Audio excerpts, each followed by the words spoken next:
Vamos al siguiente tema. Usted está viendo en nuestra pantalla gigante el hombre más buscado de Chile. Hoy podemos mostrar su rostro porque, por supuesto, todas las policías lo están buscando, ese presunto sospechoso de la muerte de estos dos niños en la comuna del Bosque, Catalina y Rubén, de 14 y 18 años. Estas imágenes están apareciendo en pantalla.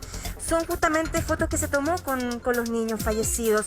Fueron de paseo al Cerro Chena, registraron esas imágenes. Sabemos que, por palabras de la madre, que se llevaba muy bien, que había una relación de confianza y la mamá así lo sentía.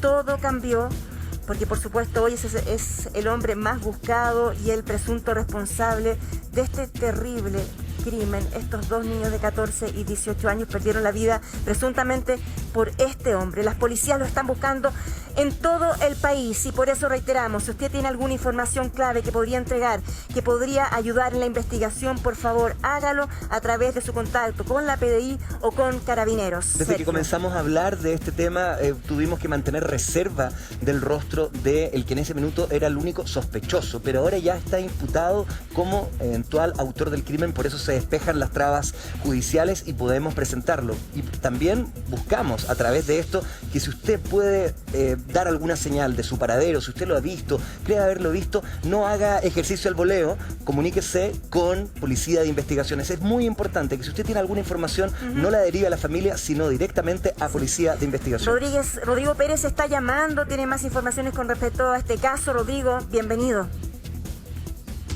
Así es.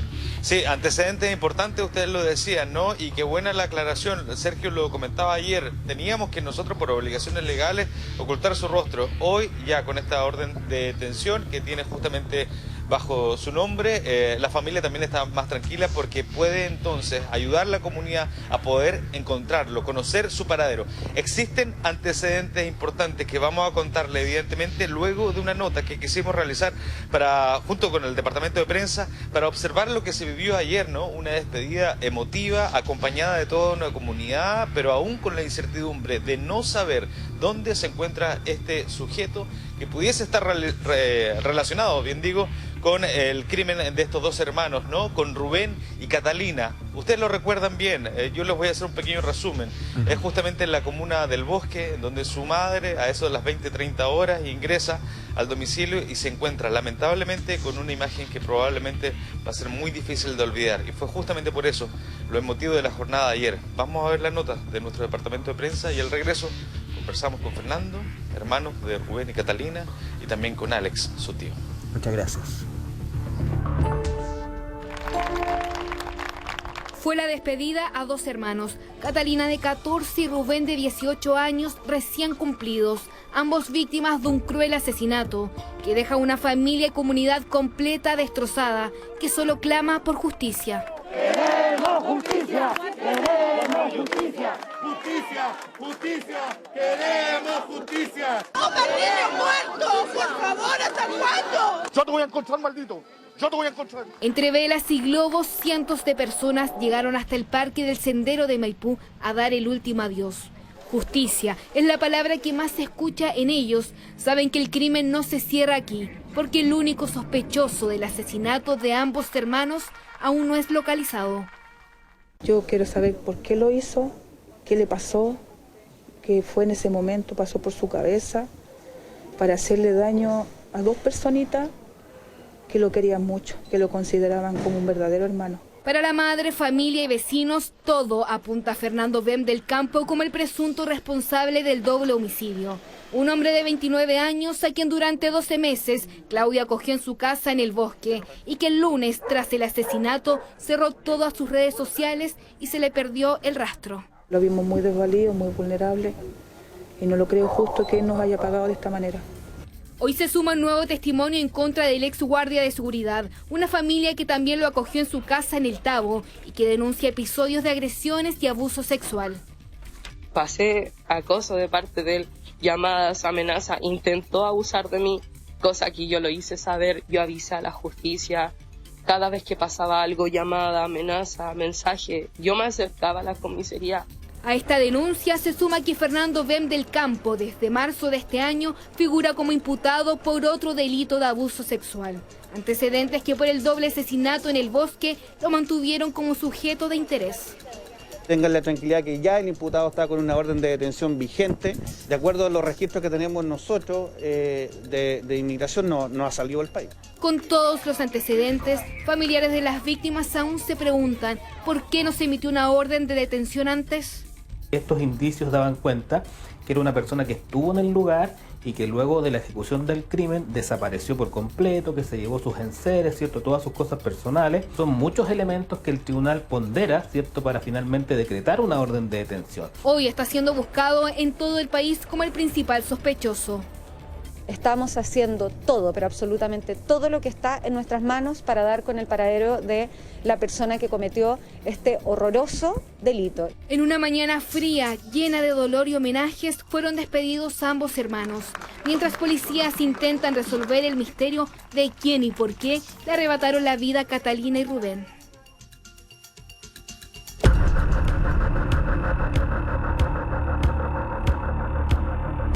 Yo quiero saber por qué lo hizo, qué le pasó, qué fue en ese momento, pasó por su cabeza, para hacerle daño a dos personitas que lo querían mucho, que lo consideraban como un verdadero hermano.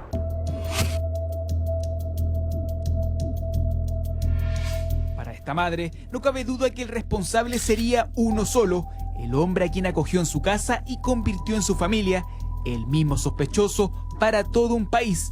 También lo es para ella. Su llamado es que el sujeto sindicado como el presunto responsable del doble homicidio se entregue a la justicia cuanto antes. Nosotros lo habíamos acogido en nuestro hogar porque lo vimos muy desvalido, muy vulnerable y no lo creo justo que nos haya pagado de esta manera. La pena estuvo total. Esa es la raíz, la pena.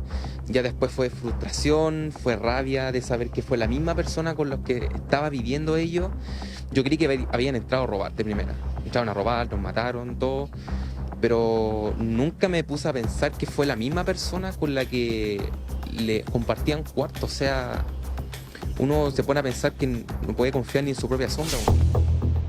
El hombre, identificado con las iniciales FSBDC y cuyo paradero se ha convertido en el gran enigma de las policías, contaría con un historial de comportamientos polémicos, tanto en lo personal como en lo laboral, al punto que su llegada a la vivienda de las víctimas en el bosque no era la primera ocasión en que apelaba a terceros para conseguir hospedaje. Todo comenzó hace muchos años atrás. Llegó con la misma faceta, simpático, respetuoso, caballero, trabajador y muy humilde, ese es el punto. Ya para el estallido social vino con la misma historia acá a mi casa con mi familia, que la mamá lo había echado, que no tenía dónde vivir, que no tenía trabajo por el estallido. Y nosotros, de buena persona, de buen corazón, para no dejarlo en la calle, aparte que igual era amistad mía, lo recibimos en la casa. A medida que ha pasado el tiempo, pasaron las semanas, se vieron conductas demasiado extrañas sobre él.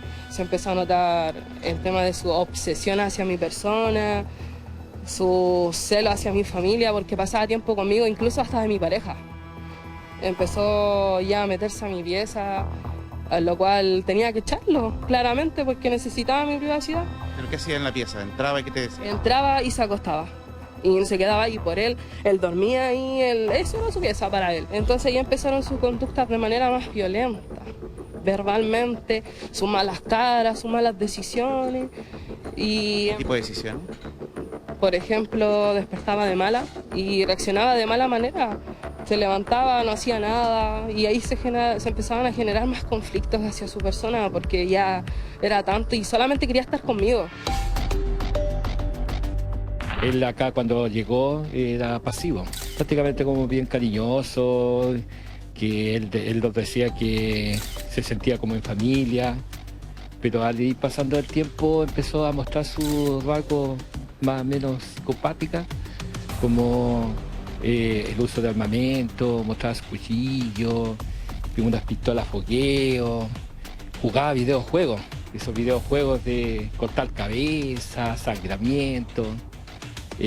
Ahí empezamos a notar como que tenía algo psicópata, como que era cambio de polaridades, de repente estaba bien, de repente estaba mal. De repente estaba en la casa tranquilo, de repente salía a correr, voy a cazar Pokémones, decía. ¿Dónde está hoy el único sospechoso? El enigma de su desaparición crece a medida que pasan las horas, y junto con las miles de preguntas que deja su ausencia, surgen testimonios respecto a su comportamiento. En una ocasión que pillamos unos mecheros robando en el local, y él, aparte de eso, lo roció con gas pimienta. Y por eso lo envicularon del local, lo sacaron del local. Lo echaron del trabajo. Lo sacaron del local porque no debería haber hecho eso. Y la otra, que siempre lo veía que andaba con cortapluma en las mochilas en el momento cuando uno le daba la salida, o el bastón eléctrico, que eso estaba prohibido para nosotros los guardias usarlo. Era agresivo, sí era agresivo. Siempre que pillaba a alguien robando, entiendo, actuaba con la violencia. Si había pelea, era de los primeros que partía a pelear, que no es la idea. Y tú me decías que él también era fanático de los juegos y tenía algunas poleras con algunos elementos. Sí, siempre yo de repente lo veía que me llegaba y le decía, Fernando, ¿por qué venís tan transpirado? ¿De dónde venís? No, es que me venía cazándome Pokémon. Le gustaba cazar Pokémon por el celular. Y de repente los polerones, unos signos medio raríficos. Así que yo creo que tenía problemas psicológicos, más que nada, más a todo lo que hacía él, por sus actitudes psicológicas. Sí, yo creo que Fernando ha tenido problemas para el gatillado, todo lo que cometió, todo lo que hizo. Lo que se sabe de él es que habría cerrado todas sus redes sociales y que le anteceden comportamientos sospechosos, relacionados incluso con agresiones y violencia. Hubo una noche que él se metió a mi pieza, se tiró encima mío y yo lo empujé y llamé a mi papá, claramente, y ahí fue donde ya terminó todo contacto con él. Pero después vino el infierno hacia mi vida. ¿Por qué? Porque las llamadas de números desconocidos, los acosos por redes sociales. Hubo un tiempo que tuve que cerrar mi Instagram, mi Face, y tuve que hacer a un lado mi vida, hasta que yo dije, no, basta. Hicimos denuncias correspondientes, pedí orden de alejamiento, mostré todas las pruebas necesarias, pero la justicia no hizo nada. Hablaba de cosas violentas, más que nada de su pega, de que él era guardia, que él era aquí, que él era allá, cómo le pegaba a los mecheros, pero era por día, era cuando despertaba de mala. ¿Él se divertía golpeando? ¿Sentía que era adrenalina? Según él, le encantaba su pega. Era su pasión, lo que él quería. Se notaban las conductas. Respecto a su historial policial, existirían entre otras situaciones de menos gravedad. Una causa de marzo de este año en la que figuraría como imputado por el delito de abuso sexual, según antecedentes de la Fiscalía Metropolitana Centro Norte. Para este caso, en tanto, como aún no se ha podido comprobar una eventual participación, su figura es la del sujeto de interés. ¿Esta persona que recibía la vivienda es parte del grupo objetivo de investigación? Sí, es parte del grupo objetivo de investigación. Pucha, tengo tanto agradecimiento por mis vecinos de aquí de Quinta Normal, por mis vecinos del Bosque, por mis vecinos de La Pintana, por mis vecinos de La Cisterna, gente que me llamó de otros países. Muy agradecida, mando muchos abrazos virtuales para todos mis vecinos, sobre todo los de donde yo vivo, que hicieron todo esto también para que no pueda volver a ocurrir, no debe volver a ocurrir algo así. Aperrados los dos, siempre con su sonrisa, siempre motivando a uno al otro. Los dos son muy... se querían entre ellos, nos querían a nosotros los queríamos a ellos. Y la principal que ellos siempre tenían y los motivaban a todos nosotros, que era, tenían una sonrisa en su cara.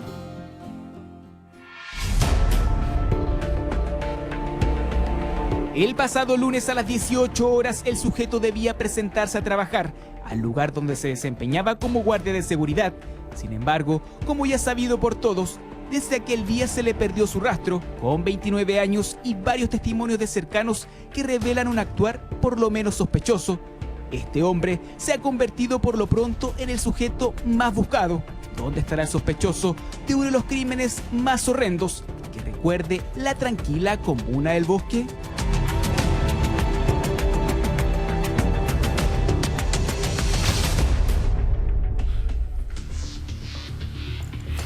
Y aquí tenemos la fotografía justamente de Fernando Ben del Campo, fotografía que podemos y estamos en condiciones de compartir con ustedes. ¿Por qué? Porque hay una orden de detención y porque se pide y se solicita la ayuda de la comunidad. Junto con Margarita Rojo vamos a estar analizando el perfil psicológico de este sujeto aquí en esta fotografía, muy decidora también con sus víctimas, pero de inmediato vamos con Rodrigo Pérez, ahí en terreno. Sí, y un antecedente del que vamos a hablar.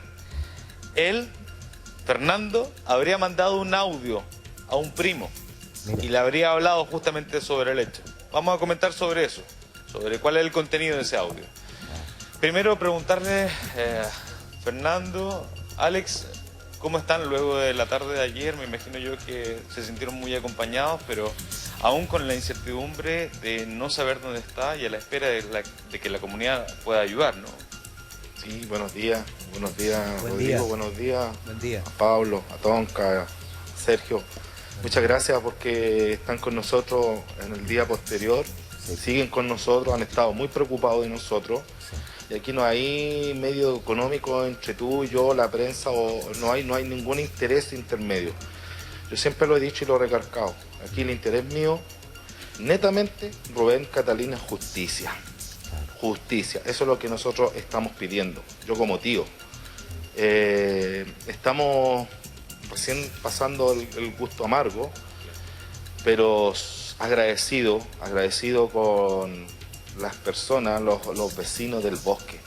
Tú mismo te diste cuenta ayer, estaba lleno de vecinos del bosque, La Pintana, San Bernardo, Cerro Navia, La Florida, y todos clamaron por justicia, todos. ¿Han tenido información respecto de dónde pudiese estar hoy día Fernando? Absolutamente nada, Rodrigo. Nada concreto. Nada concreto. Andan rumores con lo mismo que se habla en muchas redes sociales, que nosotros no tomamos en cuenta muchas cosas, porque las redes sociales hablan hartas cosas, ¿me entiendes? Pero sí hay muchos detalles importantes. Yo voy a decir una cosa, Rodrigo. Ayer una persona recibió algo similar a lo que le pasó a la hija de Jaime. Jaime, el papá del que habló con nosotros ese día. Le escribió a un link, y este link es similar a cómo era este muchacho, cómo se expresa este caballero, este joven, este asesino, como lo quieran llamar. Explíqueme entonces, en simple, cuál es la sospecha que ustedes tienen. Que este señor, este sujeto, este asesino, no sé cómo calificarlo, está usando redes sociales para identificarse como otra persona, comunicándose con nosotros, con otro nombre, se hace pasar por mujer para sacar información. A ver, vamos aclarando el punto. Claro, explíquenos. Alex, tú me dices que hay una persona que se comunica con ustedes, que les da información, que les llama a ustedes la atención, y eso les hace pensar de que es este sujeto haciéndose pasar por otra persona. Exactamente, se está haciendo pasar por una señorita. ¿Cómo están ustedes con eso? Porque si es que es efectivo lo que tú estás comentando, me imagino yo que se sienten en algún grado de vulnerabilidad también. Mira, yo te voy a decir algo muy importante, Rodrigo, algo muy importante. Yo ayer supe este hecho, lo supe inmediatamente, le dije a esa persona, bloquea, borra, no te cometen más porque es peligroso. Este tipo es peligroso. Muy. Yo en particular no tengo ningún contacto ni de la PDI, ni del fiscal, ni la ayudante del fiscal, ni de nadie. Yo hice el conducto regular, busco el teléfono de la brigada de homicidio. ¿Ya? A las 20 horas, pasadito a las 20 horas, y llamo y me contesta una señorita que estaba de guardia. Y le pido, me identifico. Yo soy Alemadri, mira, yo soy el sobrino, y le explico todo lo hecho. Me dijo, esto es grave, vamos a informarlo, voy a buscar un jefe para que hable con usted. Esto fue a las 8:20 de la noche y son las 9 de la mañana y nadie me ha llamado por estos hechos, siendo un familiar directo de los sobrinos. Esto es complejo y aquí probablemente Margarita nos pueda ayudar. ¿Puede ser posible que con toda la atención que tenemos alrededor de él, e incluso ahora, ¿no?, con la publicación de su fotografía a rostro descubierto, este personaje, Margarita, pueda llegar y tener la intención de hacerse pasar por otra persona para tomar comunicación con la familia de Rubén y Catalina? Muy buen planteamiento además, Rodrigo, porque es un personaje en estos momentos el más buscado, está a la fuga. ¿Qué información estaría tratando él de sacar bajo esta supuesta identidad falsa? ¿Qué te dice eso de esa persona? Claro. Bueno, igual, Amaro, recordar que siempre es un presunto, ¿no? Porque efectivamente ahora la Fiscalía tuvo la posibilidad de vincularlo porque se determinó que él estuvo en el lugar de los hechos. Y por lo tanto hay elementos que hacen que la ley pueda ordenar, den su orden de detención. Ahora, nosotros hablando de este presunto, fíjate, y contestándole a Rodrigo, es posible que sí sea.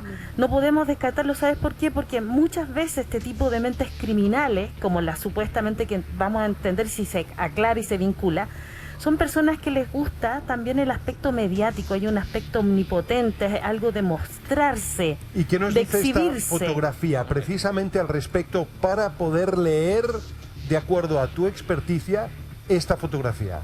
Bueno, aquí nosotros vemos esta fotografía donde vemos que lamentablemente las víctimas se ven bastante confiadas. Y fíjate, Amaro, tomándonos las palabras que la misma madre señaló, que probablemente lo veían como un hermano mayor, o sea, es decir, él nunca evidenció elementos de peligro.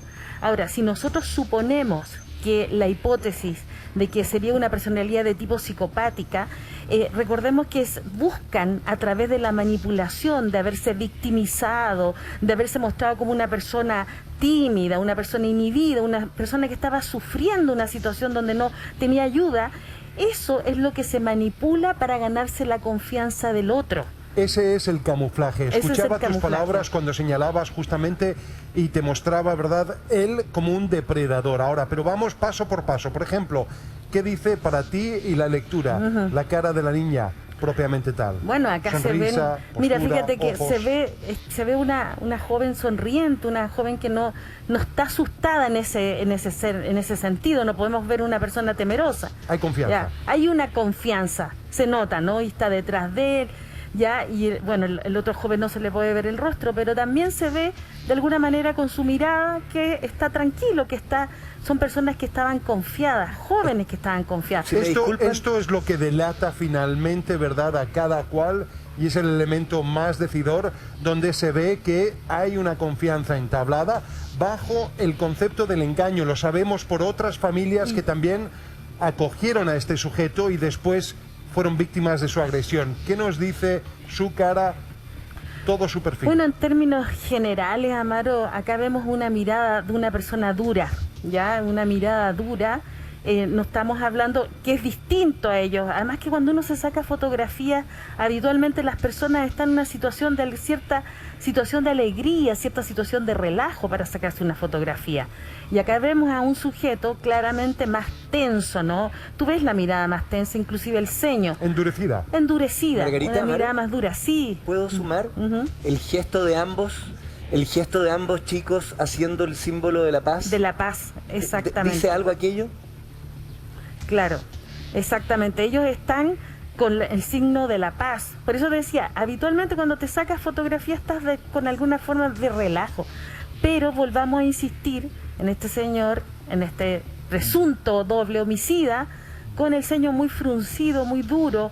No significa que todas las personas que tengan el ceño fruncido vayan a ser violentas. Estamos hablando de una persona más dura solamente en esta situación donde hay dos personas que lamentablemente fueron las víctimas, están más relajados. Margarita, las miradas. No todos están mirando al mismo lugar. Tengo la sensación de que los niños están mirando a la cámara o al teléfono celular, pero este hombre, Fernando, no.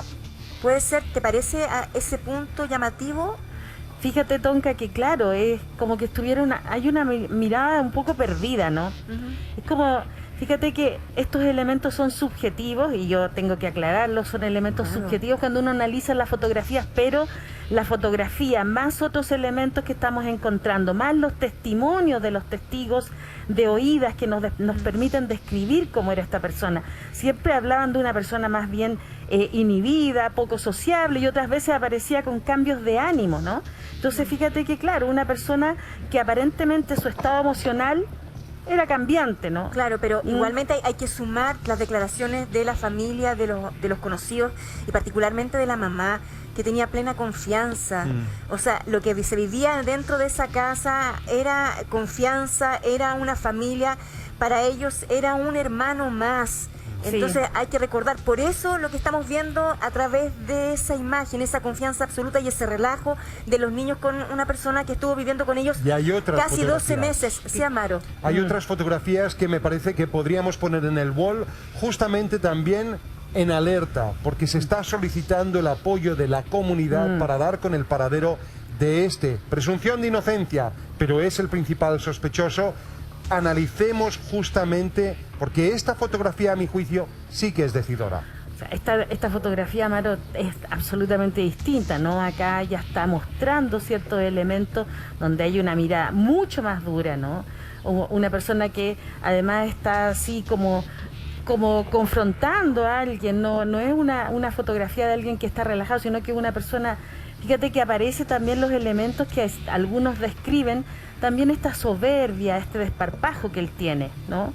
En contraposición de lo que Tonka situaba. Sí, justamente a propósito de ese punto, esa personalidad presente en su trabajo, por lo menos los compañeros de trabajo han dicho eso, que era muy rudo a la hora de capturar algún mechero, la forma en que operaba y cómo se jactaba de esa situación, Margarita. Claro, cómo se jactaba de como que él quería parecer también como una persona más violenta, ¿no? Una persona que podía desplegar esa violencia a través de elementos físicos, a través de intimidar al otro, pero esta fotografía también es intimidante, está enviando un mensaje a las personas que lo ven.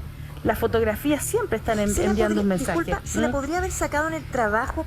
Veo Eso que te iba a como comentar. una especie de pechera, Amaro. Lo que te iba a comentar es que me parece que es importante destacar lo que señala Tonka. Es decir, esta fotografía probablemente proviene del trabajo. Decir lo que hemos señalado. Esta es una persona que ya tenía un prontuario, es decir, ya tenía también denuncias por abuso sexual. Y sin embargo, está oficiando en su calidad de guardia. Un guardia que, recordemos las palabras del propio Nelson, que fue colega, tenía un bastón, tenía a su vez otro bastón eléctrico o pistola eléctrica y además también armas cortopunzantes. Un hombre que es desvinculado de un establecimiento por su uso excesivo de la fuerza. ¿Cómo es posible? Y ese es un tema también aparte dentro de este caso, que nosotros estemos sometidos a este tipo de guardias y no se haya hecho perfiles psicológicos. Lo menciono porque hay que recordar, en el caso Ámbar, también la persona que en estos momentos está enjuiciada, también guardia. Claro, lo que pasa, Amaro, es que hay que decirlo, hay personas que podrían, las personas más sanas, que tienen elementos un poco más agresivos, podrían de alguna forma sublimar en ciertas actividades o profesiones, ¿no? Pero fíjate que las personas que tienen esta tendencia a desarrollar una gratificación sádica, porque así lo señalan los perfiles del FBI. ¿Gratificación sádica? Una gratificación sádica, así lo señalan los perfiles del FBI. Te da placer el dolor ajeno. Exactamente, o sea, infringir dolor a las personas, eso es un elemento sádico. Y fíjate que lo que hemos visto hasta este momento apunta hacia allá. La hipótesis que estamos apuntando que da cuenta de eso.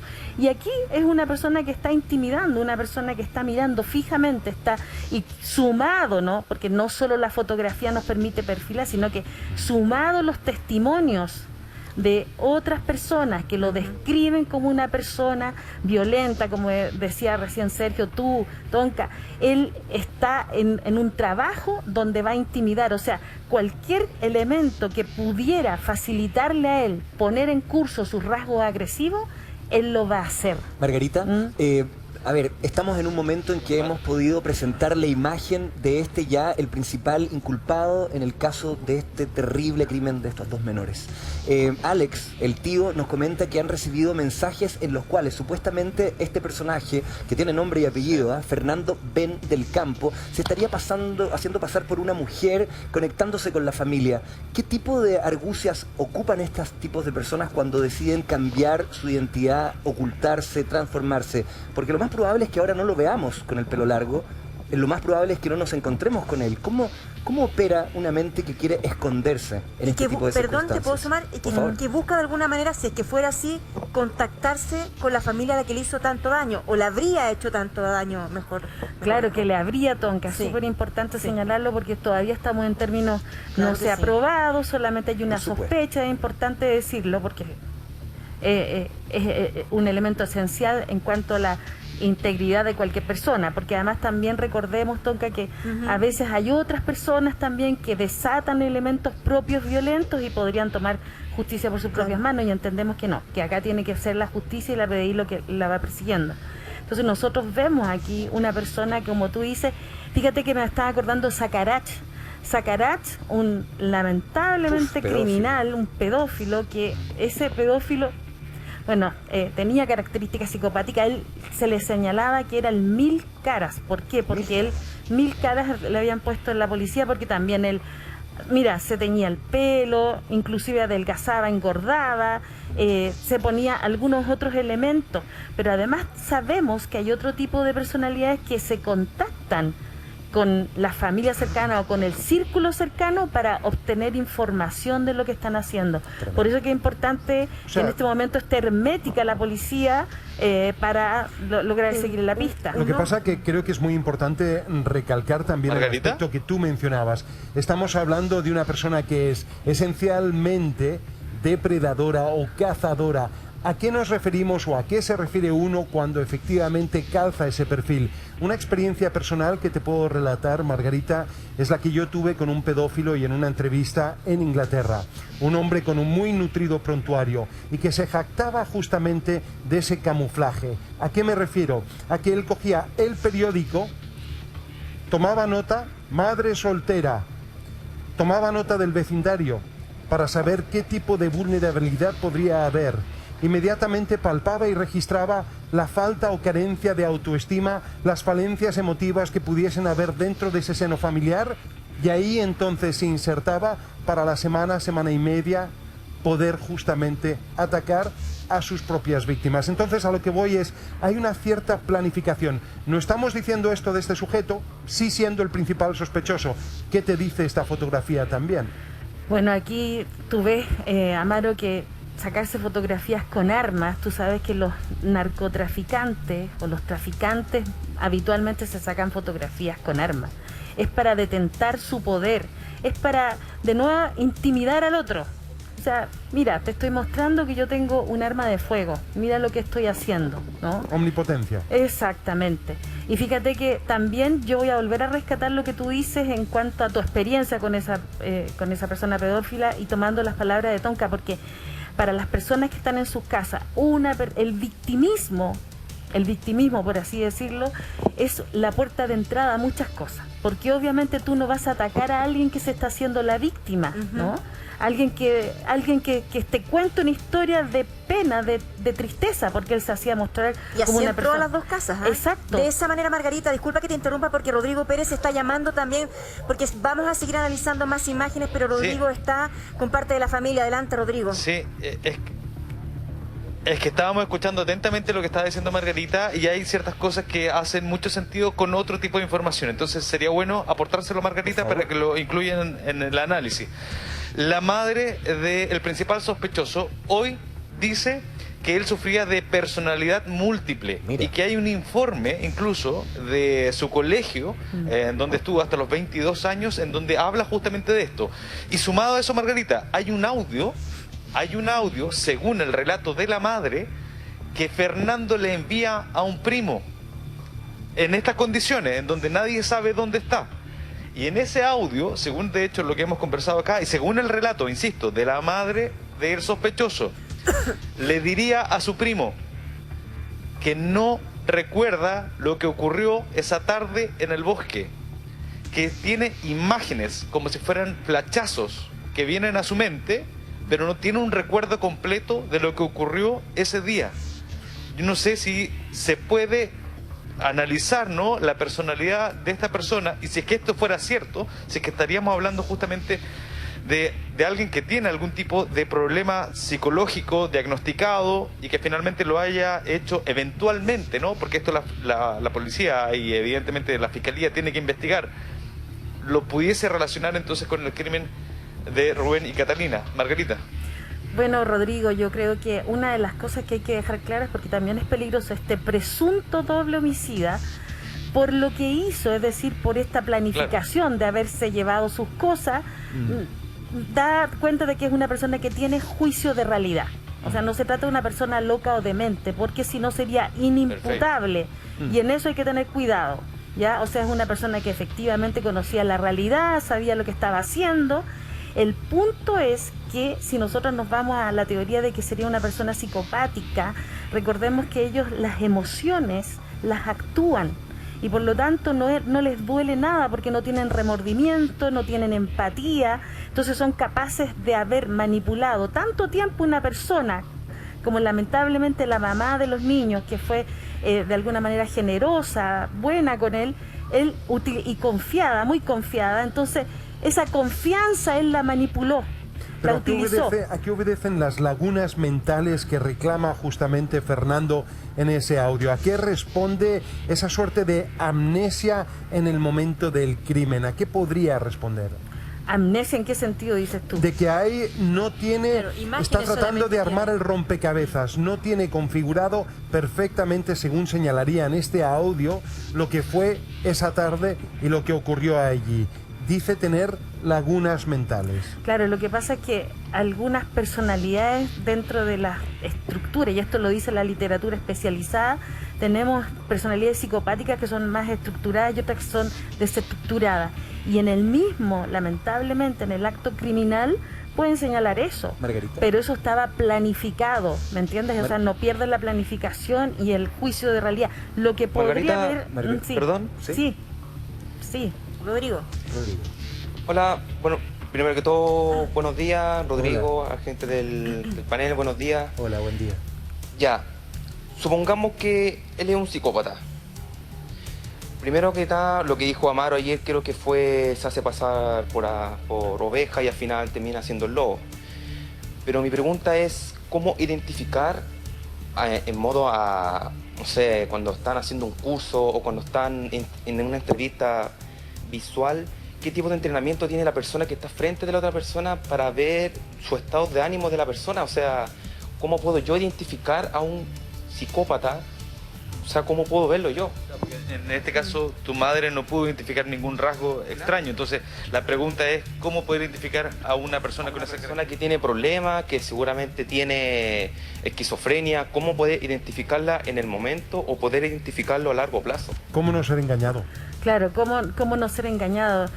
Mira, fíjate que lo habíamos comentado aquí también en el programa, que era difícil para los profesionales inclusive detectar personalidades de tipo psicopática. Ahora, cuando están en empresas laborales y sobre todo cuando ingresan a instituciones, la evaluación debe ser con psicometría objetiva seria y se debe tomar el tiempo suficiente para evaluar a una persona. Ahora, las personas comunes y corrientes se podrían dar cuenta en el transcurso del tiempo, porque finalmente ellos no tienen vínculos con otras personas de manera más profunda. Más bien son personas que empiezan, tú te das rápidamente cuenta que se empiezan a aislar. Empiezan a aislar al otro. Pero no es este caso, Margarita, porque lo hace más difícil aún. Perdona que te interrumpa, porque en este caso, incluso por información que tenemos de la mamá de los niños, comentó de que él le decía, ojalá yo hubiera tenido una mamá como tú. Llegaron a ese punto, a ese nivel de confianza. Esa es la información que nosotros tenemos. Claro, pero esa es la manipulación emocional. A la hija de Jaime. ¿Cómo dice? Lo mismo, exactamente lo mismo le comentó a la hija de Jaime. Claro. Él le comentó exactamente lo mismo a la hija de Jaime. Lo mismo, que se sentía orgulloso, que la torta, que la comida, que la mamá, que el papá, que la abuelita, que el cenama. Claro. Lo mismo, exactamente lo mismo. ¿Tienen ustedes temor? Justamente Margarita lo estaba respondiendo, ¿no? Respecto de este juicio de realidad. Pero ¿tienen ustedes temor que de ser encontrado y de ser investigado, él en algún momento pueda argumentar el no estar con sus capacidades mentales al 100%? La verdad que ahora en estas circunstancias se puede esperar cualquier cosa, Rodrigo. Ahora, pero lo único que sí yo puedo decir, y necesito hacerle una pregunta a la persona que está hablando, Margarita, ¿por qué después de 4 días hacen una orden de detención? Si es el principal sospechoso, si se le está indicando a la PDI que no se llevó sus cosas, que cortó la luz en el interior del domicilio, que no hay ningún robo, que aún a la instancia en el día de hoy no son periciados los teléfonos que están en el poder de nuestra familia. Todavía se le informa a la PDI de los hechos que están ocurriendo y no han acudido. Entonces, ¿por qué tanta demora en hacer estos efectos? En cuanto a tu pregunta, se va a tomar las medidas necesarias para que este tipo pague. Escuchemos la respuesta de Margarita, se nos puede ayudar con eso. Claro, la verdad es que, bueno, yo entiendo, ¿no? Ahí, por lo tanto, que la PDI debe haber, primero, tiene que haber un fiscal, me imagino yo, que se debe haber hecho presente en el sitio del suceso, y el fiscal, en relación al trabajo que levante la PDI, en este caso la Brigada de Homicidio, debe determinar para pedirle al juez una orden, ¿no es cierto?, de detención, porque ya le formó convicción de que esa persona estuvo vinculada al doble homicidio. Ahora, yo no sé, porque como no soy abogada, no soy fiscal, probablemente estos tiempos se hayan demorado. En justicia yo creo que es una pregunta que habría que hacérsela justamente a la PDI, pero yo quiero revisar y ponga atención a esta sucesión de imágenes. Me ha pasado que mientras Margarita conversa y habla, el ver estas fotografías en nuestro wall, a uno le da la sensación de que no es el mismo individuo, aún siéndolo. Observe, y vamos rápidamente, una tras otra, un golpe fotográfico tras otro. Regístrelo en casa porque no da la sensación de que se trata de una misma persona. 1, 2, sigamos. Ahí una, ahí dos. Después, ¿verdad? Hay otras fotografías y observen ustedes, además, que siendo la misma persona, parece otro individuo. Una y otra vez. Vean, después podemos tener otra fotografía y ahora otra. ¿No tienes tú la misma percepción? Tengo. ¿Y qué guarda quizá relación efectivamente con lo que se ha señalado? Que podría adolecer de personalidad múltiple. Esto es algo que estaba señalando Rodrigo.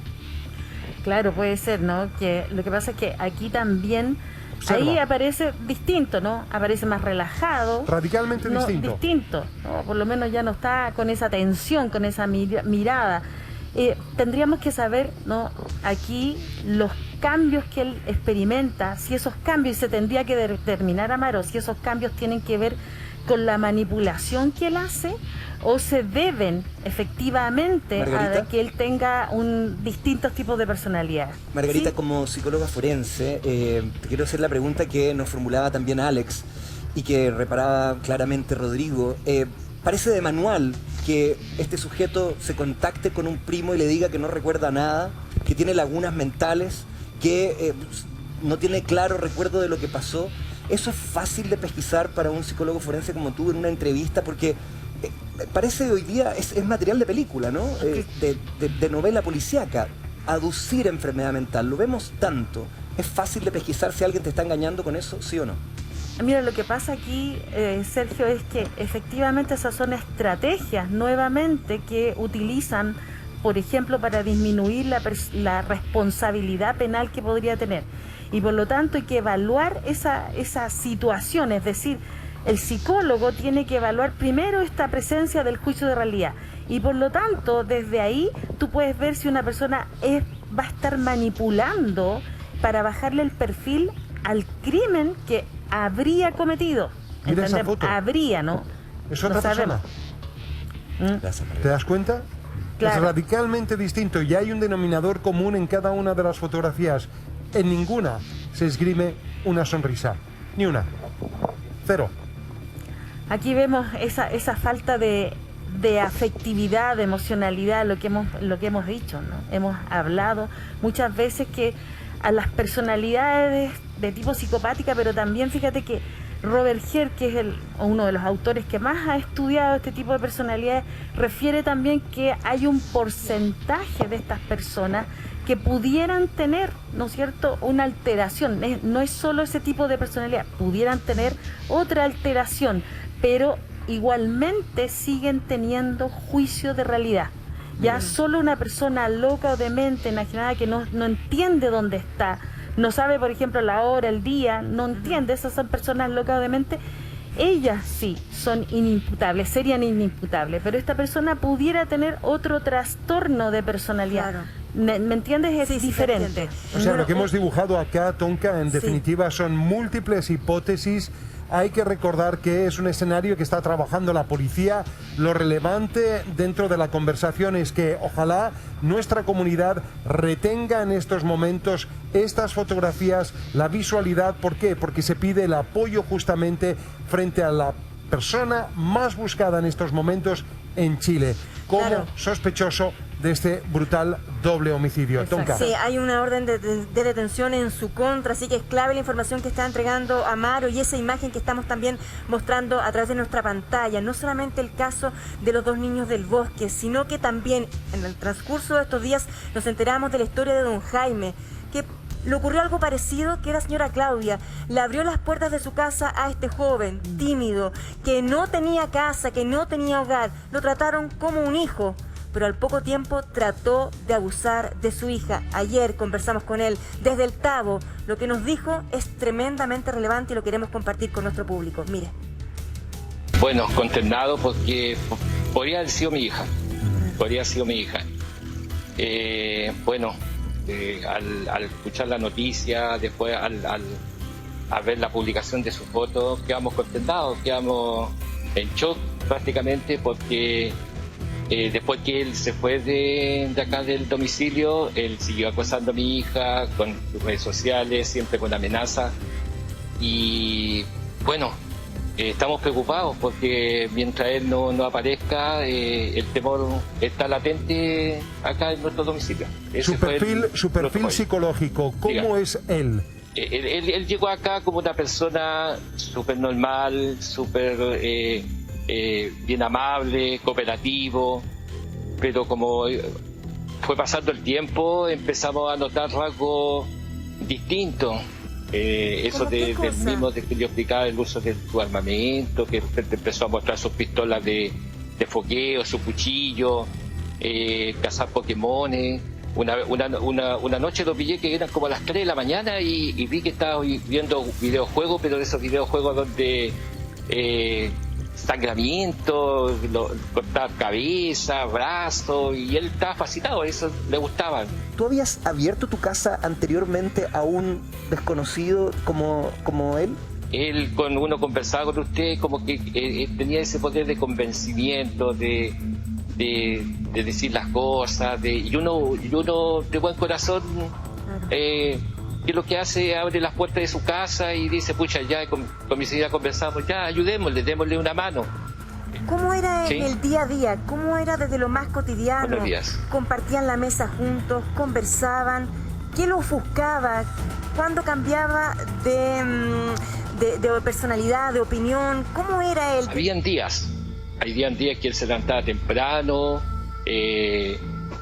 por ejemplo, ayudaba aquí en la casa, me ayudaba a hacer el aseo, de repente yo tenía que salir, él me acompañaba, pero habían días que simplemente no se levantaba y todo el día durmiendo, todo el día acostado, callado, a veces no quería comer, no almorzaba, no tomaba desayuno, once, nada, pasaba todo el día. Después en la noche lo veíamos que se levantaba, iba a jugar videojuegos.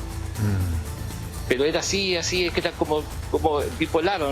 Un día bien, un día mal, un día bien, un día mal. ¿Tú crees que él tenía un rasgo de capacidad de seducción, de influencia, que lo hacía una persona muy especial? Hablo de una suerte de inteligencia emocional para poder convencer a personas como tú o a la familia de los 2 fallecidos. Por supuesto, tenía esa habilidad. Si ustedes comparan con la familia de estos 2 chicos que fallecieron y con respecto a nuestras familias, el mismo operante, o sea, la misma forma de llegada, la misma forma de transmitir ese, como uno dice, de pobrecito, chuta, que lamentable, pucha, hay que apoyarlo, hay que ayudarlo. qué va a hacer en la calle, ¿sabes? Es lo mismo, el mismo operandi de la familia, de estos dos chicos con la familia de nosotros. Quiero también ir a esa instancia, porque es alguien que en su sumisión, en su obediencia, de repente tiene un cambio conductual importante, cuando entonces empieza a manifestarse violento con tu hija. Cuéntanos de esa instancia. Al pasar el tiempo empezamos a ver que empezó a haber como una obsesión con mi hija. Mucho, por ejemplo, mi hija salía, él iba detrás. Mi hija entraba, él iba detrás. Mi hija estaba sentada en el sillón, él estaba ahí sentado en el sillón. Entonces yo le decía a él, oye, ¿qué te pasa? Le dije yo, ¿qué tanto seguimiento está ahí? ¿Te gusta mi hija? Le dije yo, que anda ahí detrás de él. Y él me decía, no, si a mí no me gustan las mujeres, yo no me gustan los hombres, soy homosexual, y yo, ¿cómo se le ocurre? Yo no, si es que es mi amiga y yo cuido a mi amiga. Pero nos dimos cuenta que no, al pasar el tiempo no era así, pues empezó a haber mucha obsesión, mucho seguimiento, y gatilló en lo que mi hija había explicado la nota, que una noche se metió a su cama y prácticamente quería abusar de ella, y como ella gritó y todos estábamos al lado de la pieza, yo lo tomé y prácticamente le pegué y lo echamos. Ahí comenzaron las amenazas. Esto siguió. Sí, claro.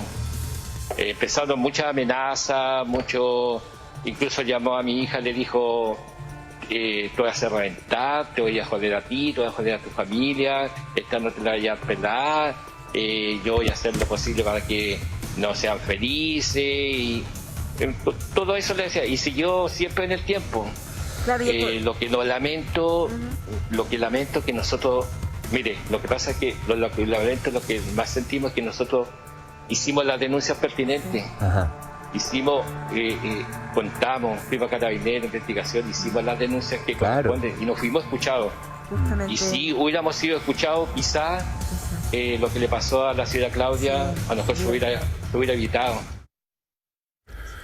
Bueno, hay dos patrones de conducta, dos familias, distintos desenlaces. Pero eso es lo interesante. Cuando escuchábamos las palabras de Jaime Quezada, para beneficio de la audiencia, darles y aportarles esta información. Este es un hombre que nos contacta aquí en el matinal para decir, este sujeto es el mismo que nosotros albergamos en nuestra casa. Y a nosotros nos podría haber ocurrido lo mismo. Es más, mi hija sufrió vejaciones sexuales, un intento de abuso por parte del mismo sujeto. ¿En qué momento el sujeto cambia de este estado de sumisión para convertirse en un agresor? ¿Cuáles podrían ser esos detonantes? Lo que pasa, Amaro, es que aquí vamos viendo cómo una persona va paso a paso, paulatinamente, mostrándose quién es y de alguna manera quedando en evidencia sus verdaderas intenciones. ¿Ya? Si nosotros estamos en la hipótesis de que se trataría de una persona con características psicopáticas, recordemos que utilizan a las personas porque las personas son cosas. Por lo tanto, ese vínculo donde al principio se muestra interesado, puede teatralizar cierta emocionalidad, es con la finalidad de poder utilizar a esa persona. Es un vínculo utilitario, ¿ya? Y eso no lo logró conseguir con esa otra persona que podría haber sido una víctima de él.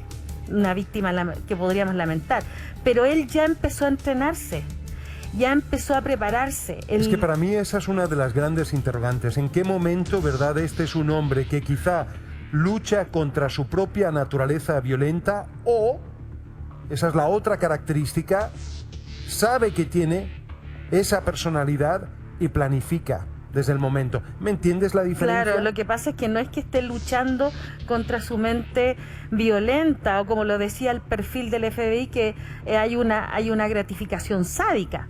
Él lo que busca es satisfacer esa tendencia.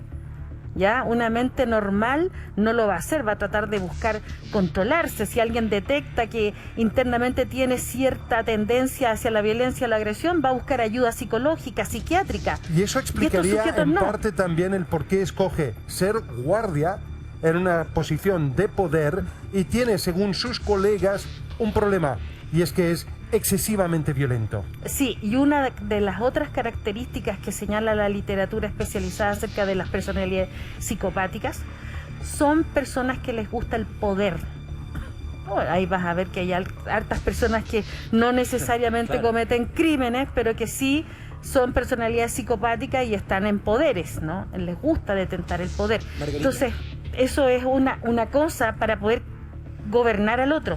Margarita, no busca controlarse. Seguimos ¿sí? pensando en este presunto autor, Fernando Ben del Campo, que hoy día está prófugo, y sigo tratando de imaginar, y como tú manejas mucho más información acerca de este tipo de situaciones, ¿dónde? ¿Cuál es el lugar que ha escogido? ¿Qué territorio para él hoy día le ofrece cierta sensación de seguridad? ¿Dónde él podría hoy día estar armando este plan de respuesta? Porque sabe que todo Chile, que a través de todos los canales estamos haciendo un llamado para ubicar a esta persona. ¿Dónde una mente como él encuentra el lugar para guarecerse? Claro, lo que pasa, Sergio, es que lo más probable, porque eso es lo que se ha visto, ¿no? Nosotros no estamos seguros de eso, pero sí, según los testigos, esta persona se llevó todos sus enseres.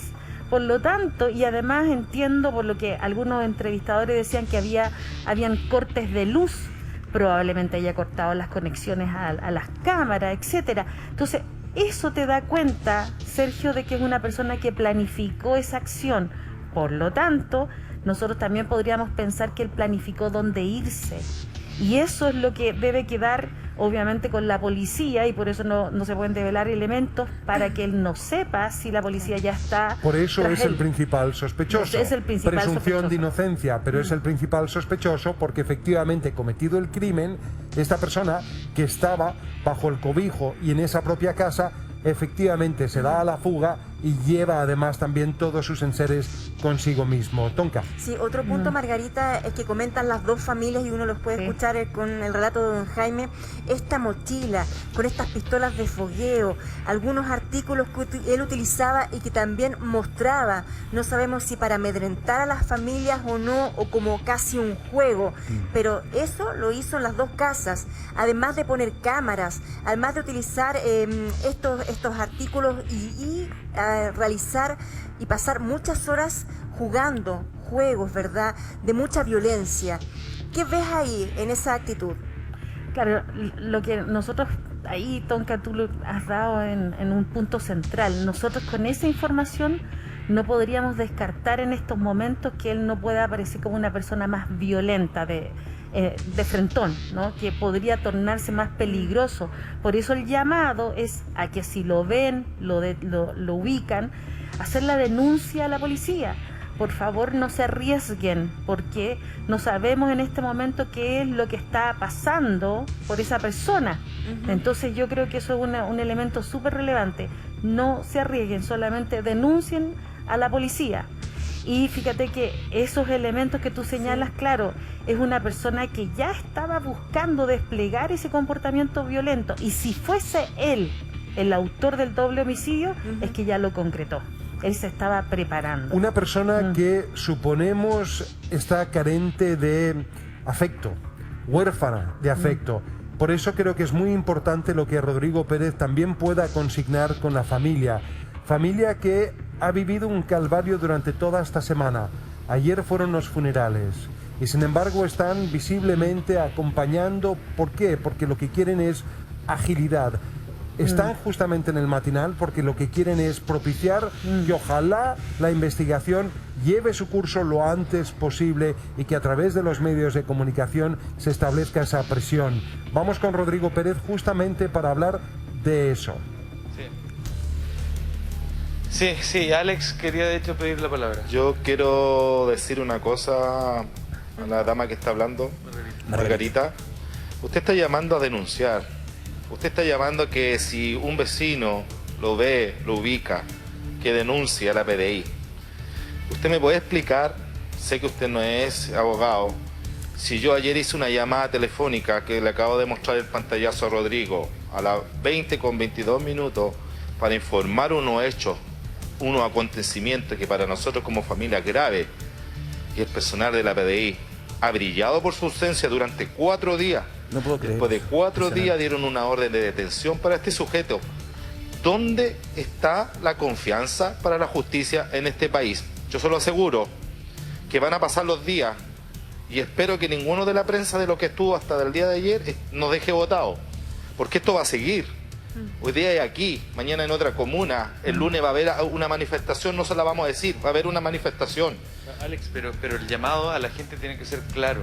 El llamado aquí, es claro. Aquí no es que publique la información por redes sociales, no, claro, es que pueda muy bien, empezar la Rodrigo. investigación. Sí. Lo que tienen que hacer es justamente seguir el conducto regular, ¿no? Pero Que tiene que ver Rodrigo, ¿te puedo justamente sumar algo? con denunciar justamente a la Policía de Investigaciones. Sé que tu experiencia ha sido compleja, ¿no? Con la Policía de Investigaciones, y he sido testigo de lo que tú estás comentando.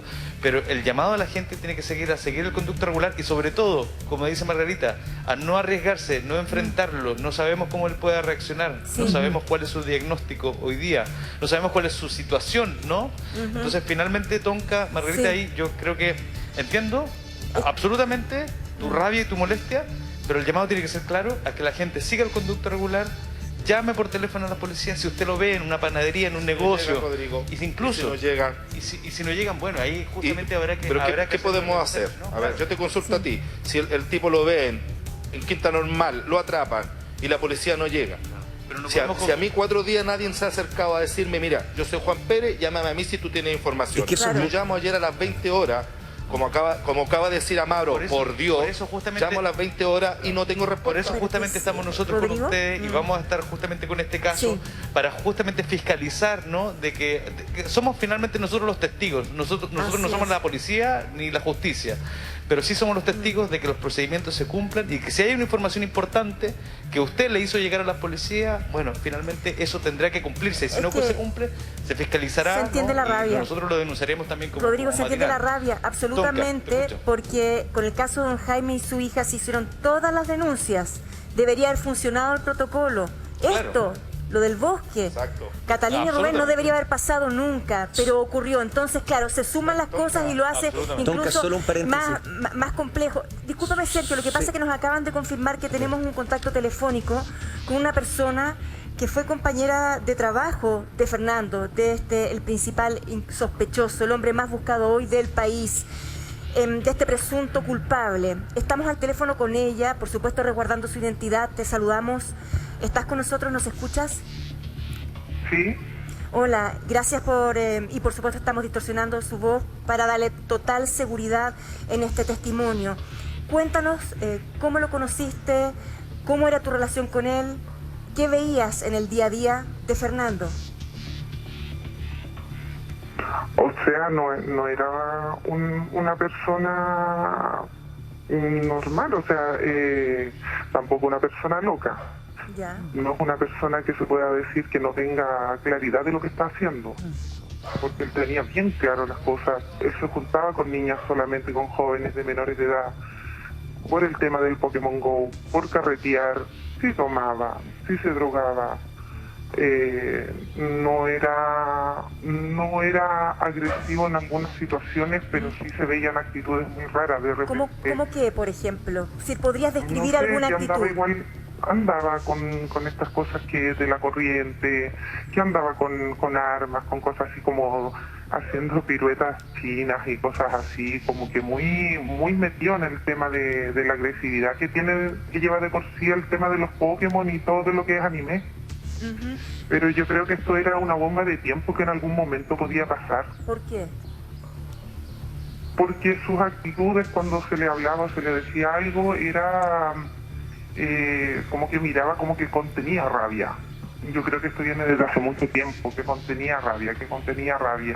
Y yo creo que era una bomba de tiempo, no era algo que no se podía predecir o era algo, no sé, de que puedan decir de que no pueda ser una persona imputable si llegas a ser la persona culpable. Él tiene bien claro, era bien claro de lo que hacía o de lo que no hacía. Él tenía bien claras las cosas. Tú trabajaste con él sin dar detalles, por supuesto. ¿Lo conociste trabajando como guardia de seguridad a él? Claro. ¿Y cómo era su relación? Porque lo que nos han comentado es que se jactaba también, alardeaba de cuando tomaba detenido o de alguna manera disminuía a un mechero. ¿Tú cómo lo veías cuando estaba en su trabajo y le tocaba enfrentar situaciones más complejas? No, eso era como heroico para él, pues. y ojalá entre más personas lo supieran mejor, pues, él alardeaba de eso. Esa fotografía, por ejemplo, que muestran que ver como cambio de personalidad, donde sale como con unas botellas atrás, tampoco así. Sí, de azul. Eran fotografías que se sacaba tan solo para lucirse con jóvenes, mostrando diferentes actitudes nomás. Y una pregunta que me gustaría también hacerte en esto de configurar un poco la personalidad. Él hacía uso excesivo de la fuerza. Nelson nos ha relatado un compañero también de trabajo en un momento que justamente sometía y con demasiado uso de la fuerza a aquellas personas que finalmente detenía. ¿Es así? Yo no alcancé a ver algún hecho así como muy grave dentro del trabajo o al detener a alguien, porque no viví la situación.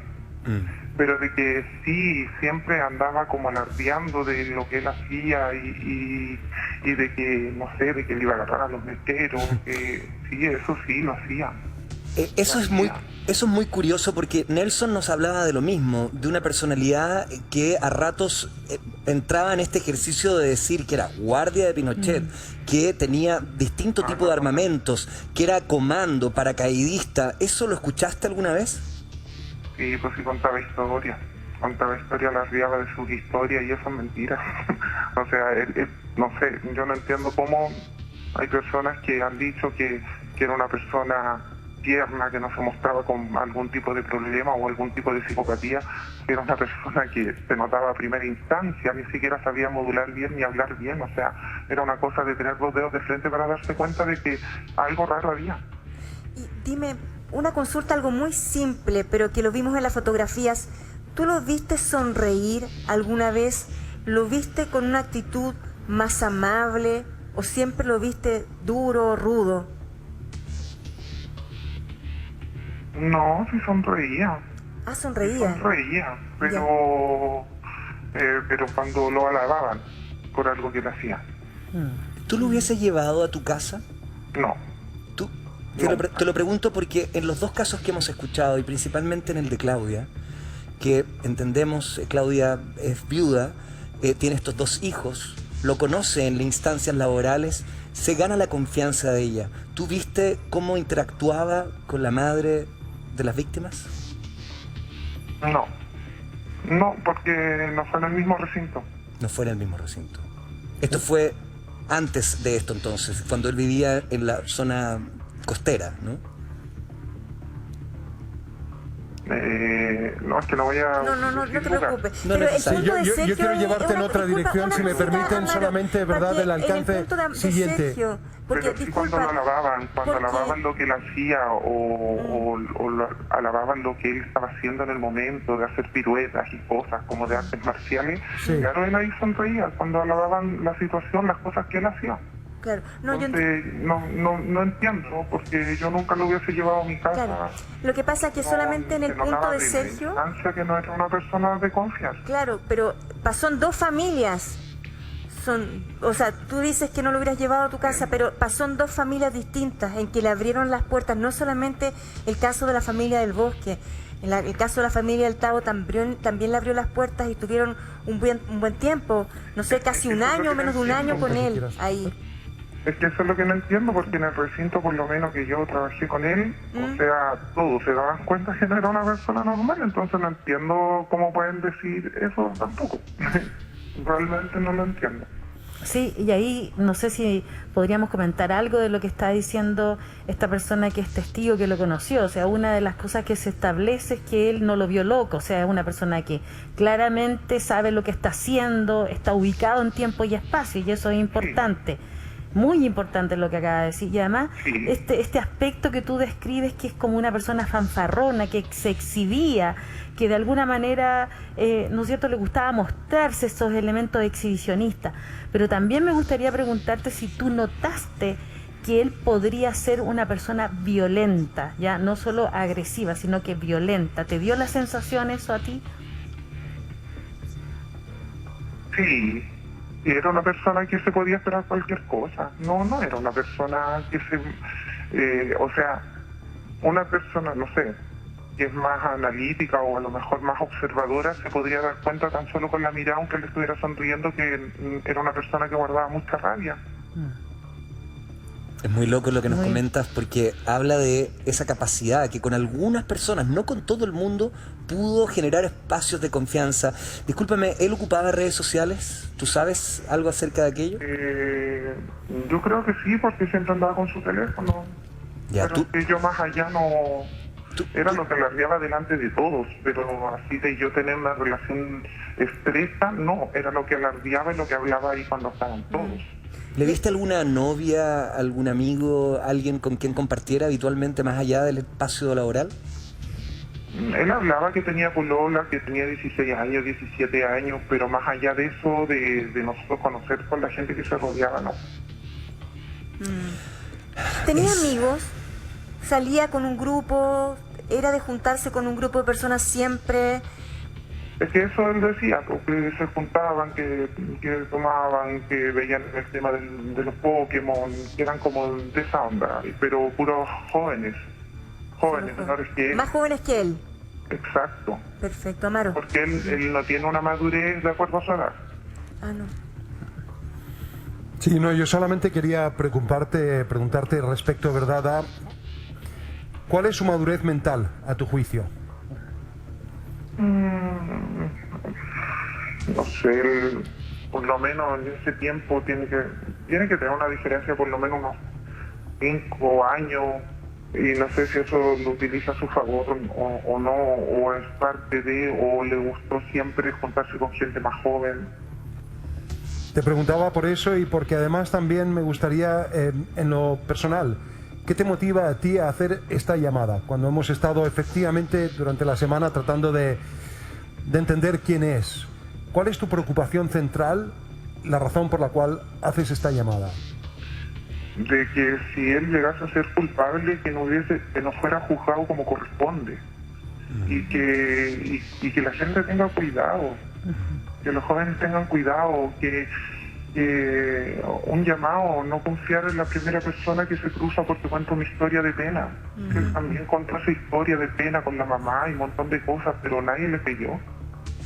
Nadie le creyó. Y dime... No, o sea, más que no creerle, era como que no dio la instancia para dar esa confianza. Hoy me das pena o yo te ayudo. No, lo escuchamos nomás.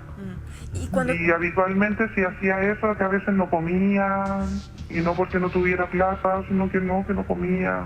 Era como que le gustaba mostrar pena para que alguien a ver si le daba. No es una cosa... Y cuando tú te enteraste de la noticia, cuando empezó a surgir la posibilidad de que esta persona fuera sospechosa del crimen, ¿te hizo sentido? ¿Pensaste inmediatamente en él?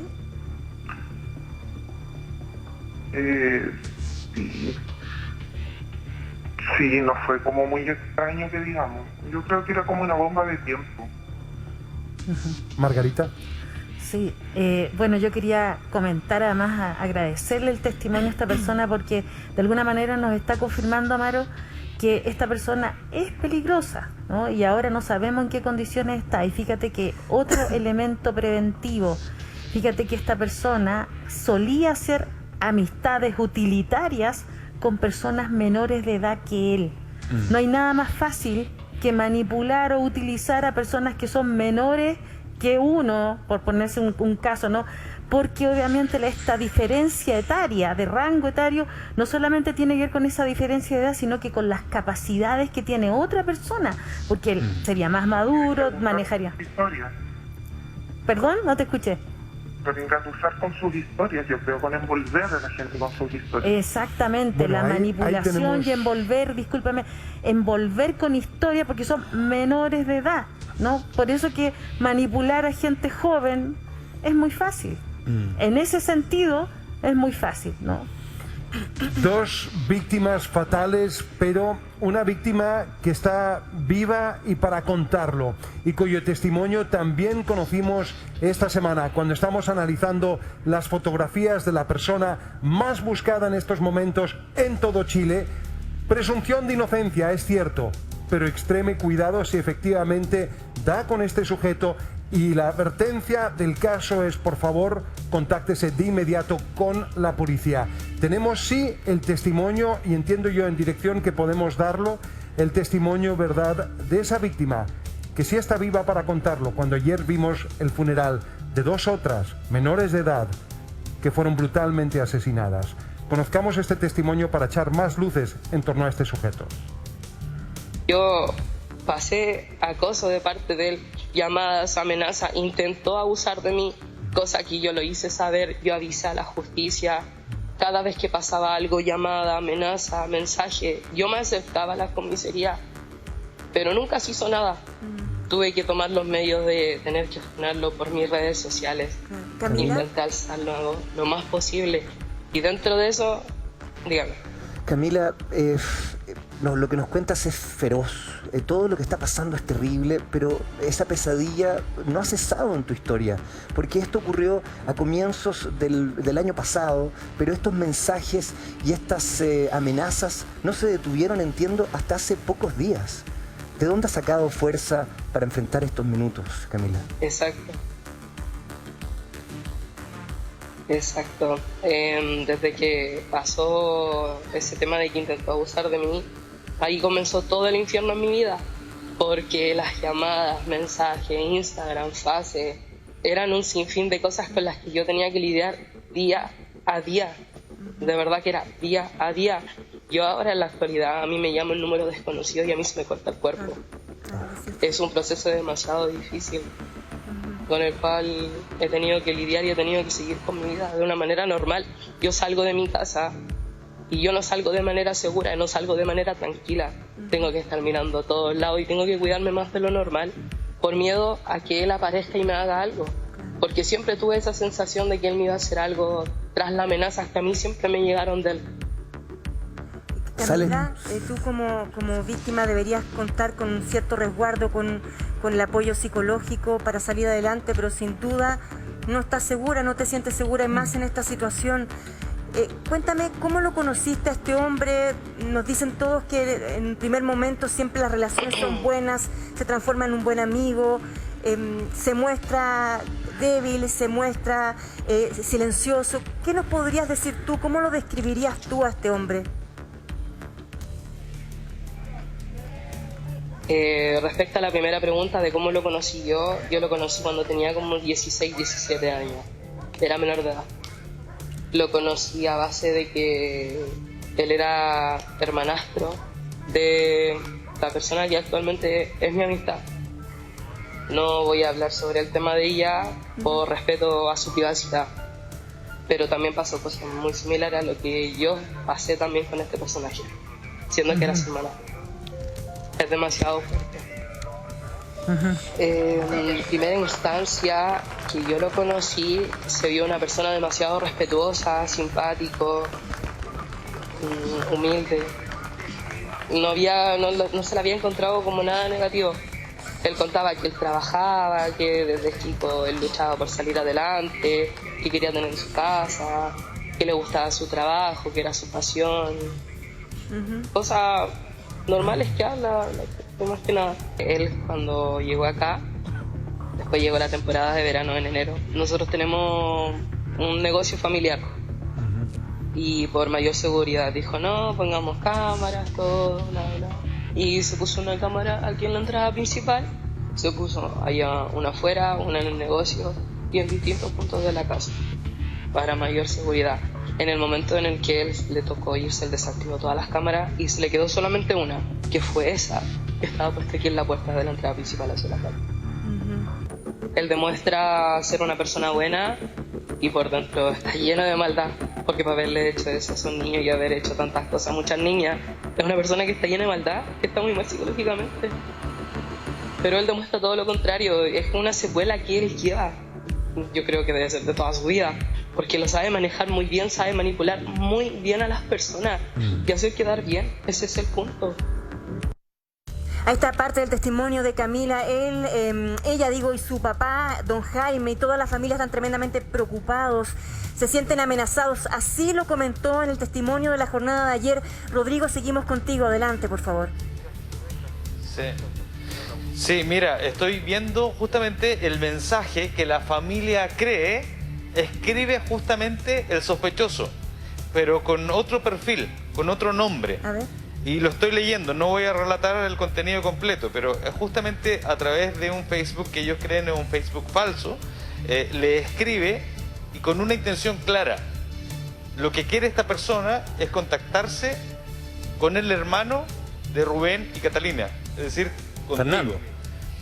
Tú evidentemente no has tomado... Sí, claro, sí, con Fernando. Claro. Lo que quiere esta persona, que insisto, la familia cree que se trata del sospechoso, se quiere comunicar con Fernando. ¿Y como mujer?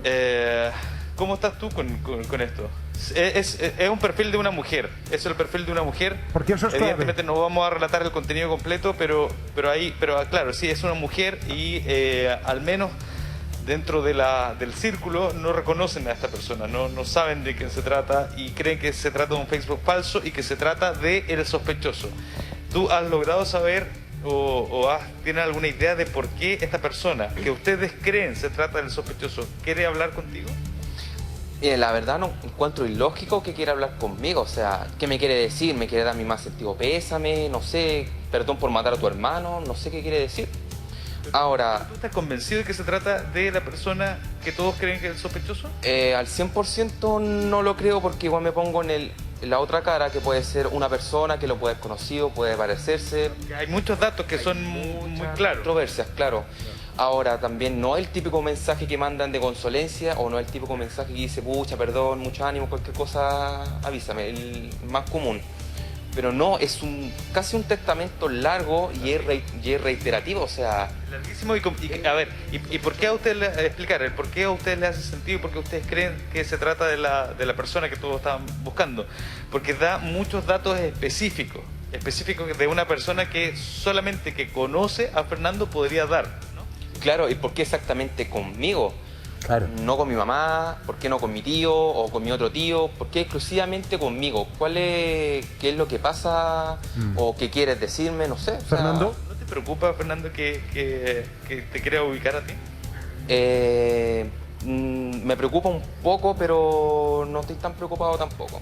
No. Amaro, te escuchamos. Dígame, Amaro. Ignoramos si es la persona que efectivamente está hoy en la fuga.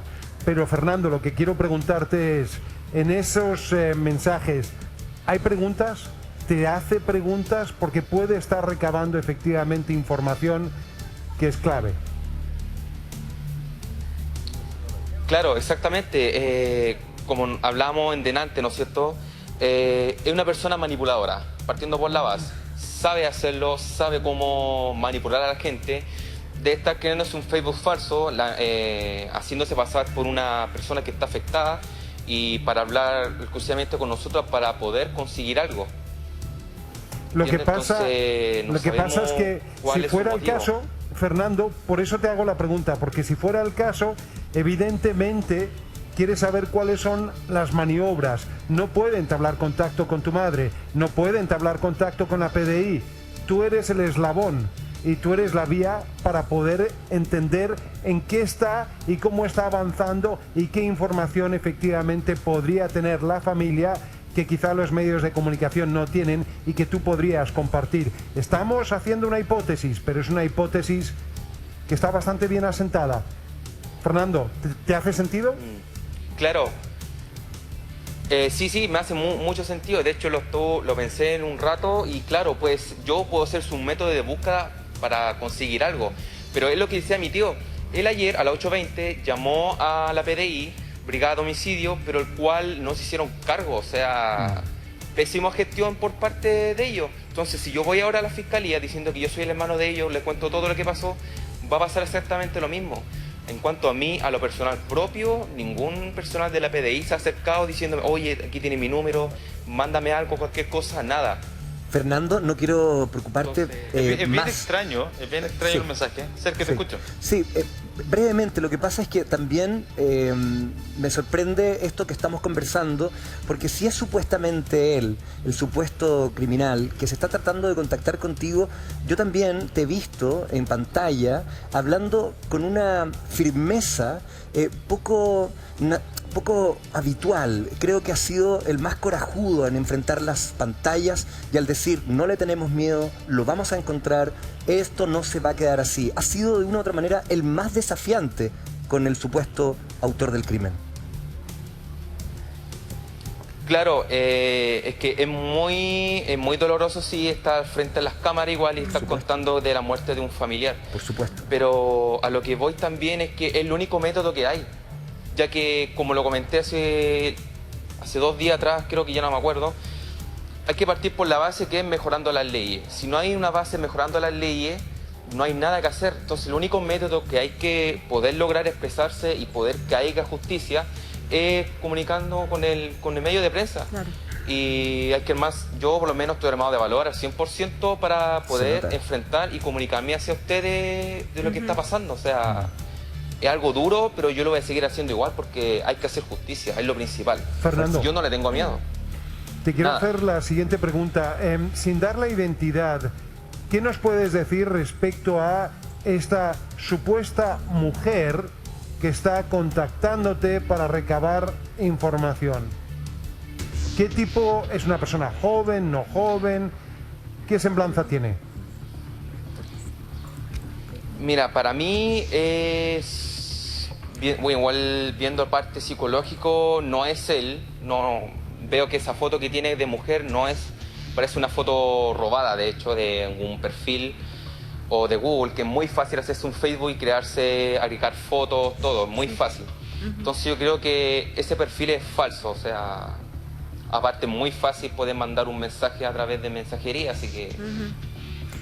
Igualmente hay que entregarlo a la PDI, no sé si lo entregaron o no, información clave que hay que insistir para hacérselas llegar, porque ellos están llevando la investigación. Claro. Sí o sí, hay que pasar por ese protocolo, por esa formalidad. También está con nosotros Margarita Rojo y acabamos de escuchar un testimonio de una persona que trabajó un tiempo con este hombre, con Fernando, el principal sospechoso, buscado hoy en todo el país. Ella lo dijo, Margarita, una bomba de tiempo. ¿Te hace sentido la declaración, lo que ella expresó de cómo era su relación laboral con este hombre, cómo se movía y por supuesto los hechos terribles que estamos comentando hoy, Margarita? Claro, fíjate que es interesante porque esa persona logró de alguna manera detectar estos aspectos peligrosos que supuestamente tiene este presunto doble homicida, ¿ya? Y fíjate que ese es el trabajo, y yo ahí quiero ser súper clara que deberían de tener, al menos las fiscalías cuando se hace una denuncia, ¿no es cierto?, iniciar las entrevistas para poder determinar efectivamente el perfil de esa persona. ¿Por qué? Porque esa persona, ella no está dando cuenta de alguien normal en términos, no de que no sea imputable, sino que es una persona que dice que tiene juicio de realidad, y en eso vamos a ser muy claros. No se trata de una persona loca o demente. Lo que pasa es que para las personas comunes y corrientes es difícil pensar que alguien pudiera cometer un doble homicidio y por lo tanto le atribuimos cierta locura, ¿no? No le atribuimos normalidad. Pero eso tiene que ver con las mentes criminales, que sí saben lo que están haciendo. Entonces ella nos dejó muy claro, Tonka, es una persona que sí sabía lo que estaba haciendo, y en eso hay que ser claros porque aporta también a la investigación. Y cuando escuchábamos en otro testimonio, lo comentó Rodrigo Pérez, decía que la mamá de este hombre habría hablado que hay un informe que determina que tiene personalidad múltiple, incluso un mensaje de voz que dice que él no recuerda lo que ocurrió, solamente momentos. No sabemos si es realmente veraz esa información, pero si así fuera, ¿qué pasa con lo que tú dices con una persona que tiene conciencia absoluta de sus actos? Claro, o sea, eso no es consistente con lo que nosotros sabemos. Una persona que preparó sus enseres para irse, una persona que presuntamente, ¿no es cierto?, lo planificó. Por lo tanto, eso de que diga puede ser una estrategia para victimizarse una vez más y bajarle el perfil si es que él estuviese vinculado al doble homicidio. Y eso hay que, obviamente los psicólogos forenses, los investigadores que estén participando en este caso, deben tomarlo en cuenta, y yo creo que sí lo van a tomar en cuenta. Rodrigo. ¿Margarita? No sé si o sea, no es tu área en específico, pero tu experiencia vasta en este tipo de casos nos puede ayudar. ¿A qué se arriesga en el caso de que alguien sepa el paradero o que lo esté asistiendo y que no entregue esta información a la justicia? Es decir, que lo esté escondiendo. ¿A qué se arriesga esa persona? Bueno, por lo menos, claro, gracias Rodrigo, efectivamente cómplice, y un abogado nos podrá aclarar cuánto arriesga, porque sí, eso es un delito, no puedes ocultar a una persona que ya se está siendo buscada, que por eso que yo entiendo a los familiares, pero también los procedimientos judiciales tienen que emanarse de una orden de un juez, y solo cuando emana de un juez la policía puede actuar investida por esa ley para poder tomarlo detenido. Entonces, obviamente que esa persona estaría en calidad de encubridor si alguien lo está ayudando, y eso va a ser parte del proceso. No pueden hacerlo. Hay filtros, esta es una situación dinámica la que estamos viviendo en el estudio y hemos vivido a lo largo de estos últimos días. Hay personas que están dando cuenta de quién sería el principal sospechoso.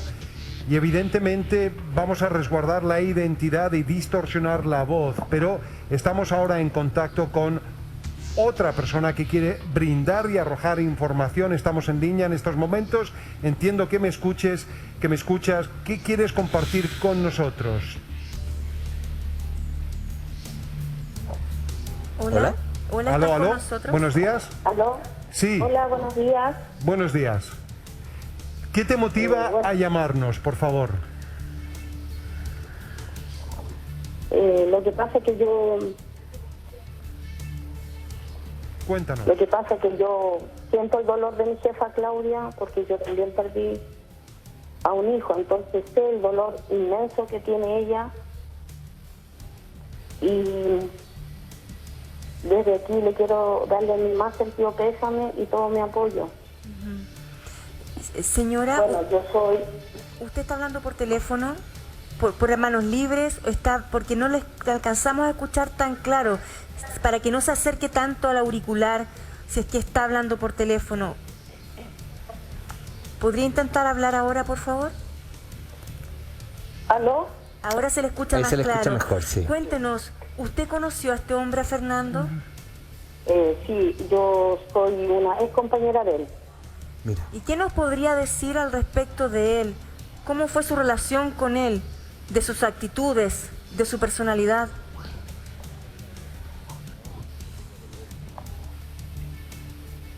¿Me escucha? Sí, sí, me estoy escuchando.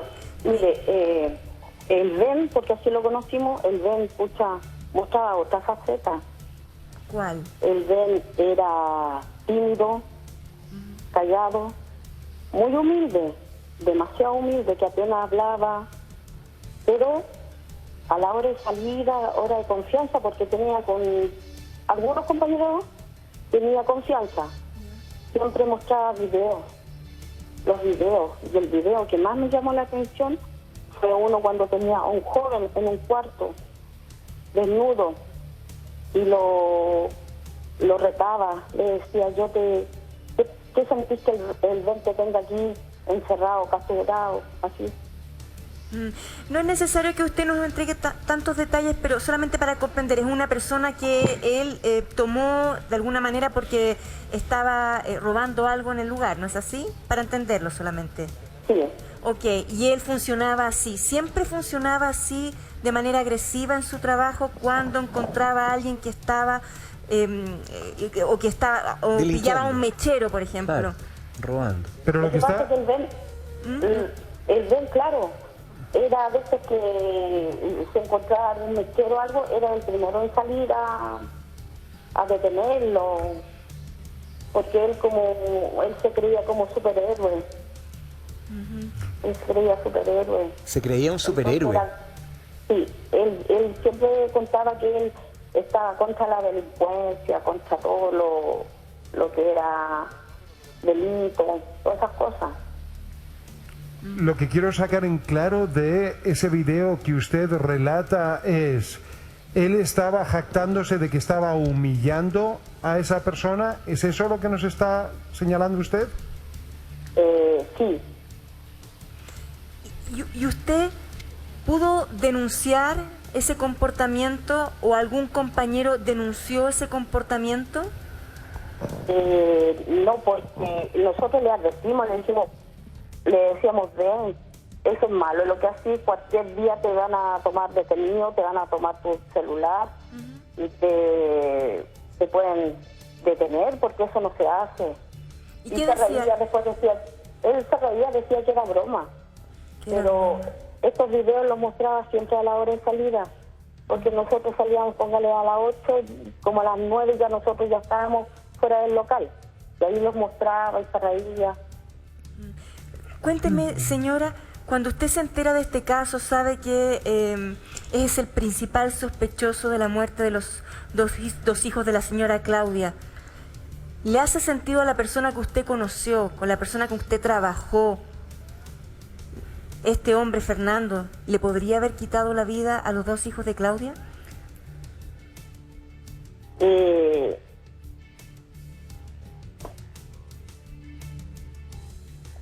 Por su manera de, como lo vimos en el video, yo creo que sí, él tiene que haber sido. ¿Qué más?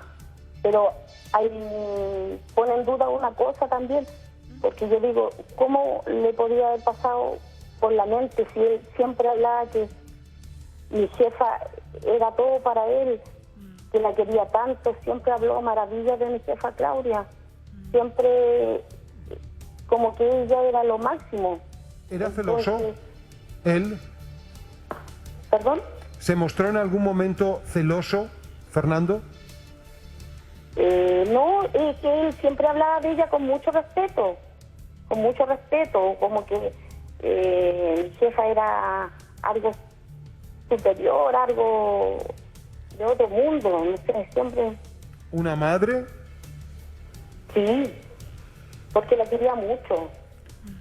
Margarita. Sí, bueno, ahí Amaro comentar que en realidad es una idealización de una persona, ¿no? Eso que está describiendo ella, y le agradecemos que ella lo comente, es una idealización que tenía de su jefa, ya más que una imagen real. Y fíjate que ahí nos puntualiza hartas cosas, dice que ella que se mostraba con una faceta humilde, callado, pero que también ella vio conductas donde él sobrepasaba su rol, donde él transgredía los límites, donde supuestamente ya con una palabra coloquial se le pasaba la mano en su rol profesional. Gratificación y ahí, sádica. Claro, eso es lo que estamos hablando, ¿no? Lo que dicen los perfiles del FBI.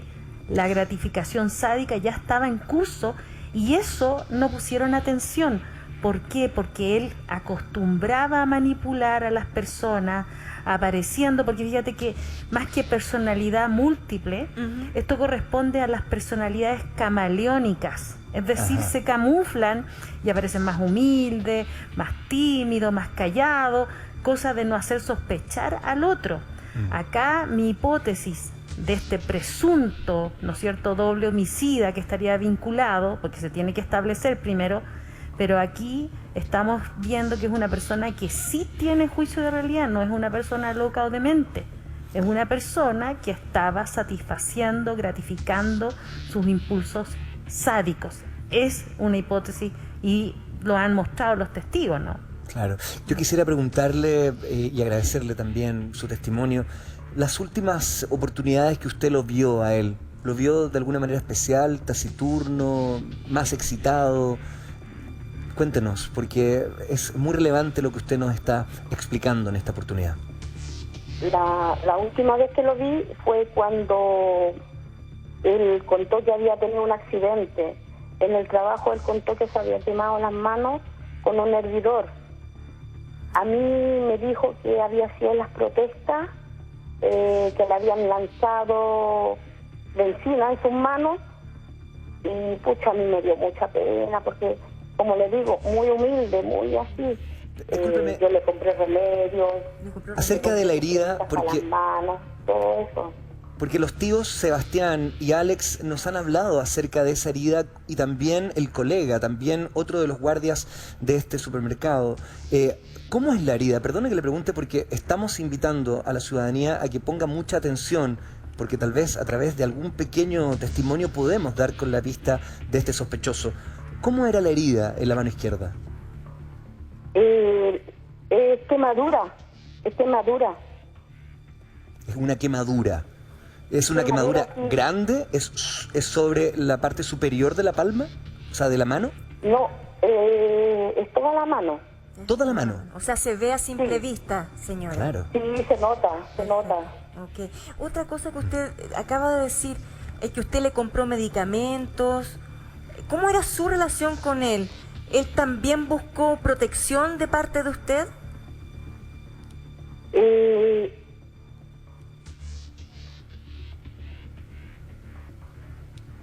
No, él no, a mí nunca me contó nada. Lo único que a mí me daba pena porque siempre él andaba muy pobre, así como que le faltaba ropa, a veces hacía frío y a mí, pucha, porque tiene una cara de niñito, es muy flaquito. Usted lo ve, demuestra unos 18 años así, porque es muy flaquito. ¿Se ve una persona frágil? Demasiado. O sea que, porque nosotros nos preguntamos también cómo, porque no sé si usted sabe que en el Tabo, una familia anteriormente que la señora Claudia le abrió las puertas de su casa y casi abusó de la hija del dueño de casa. Se fue y tengo entendido que después llegó a la casa de la señora Claudia. O sea, dos familias que, por lo mismo que usted está contando, por esa fragilidad, por esa timidez, humilde, callado, dijo usted, le abren las puertas de su casa. Es para entenderlo. Por ahí entonces él logra entrar y recibir esa confianza de parte de las familias. ¿Qué opina usted?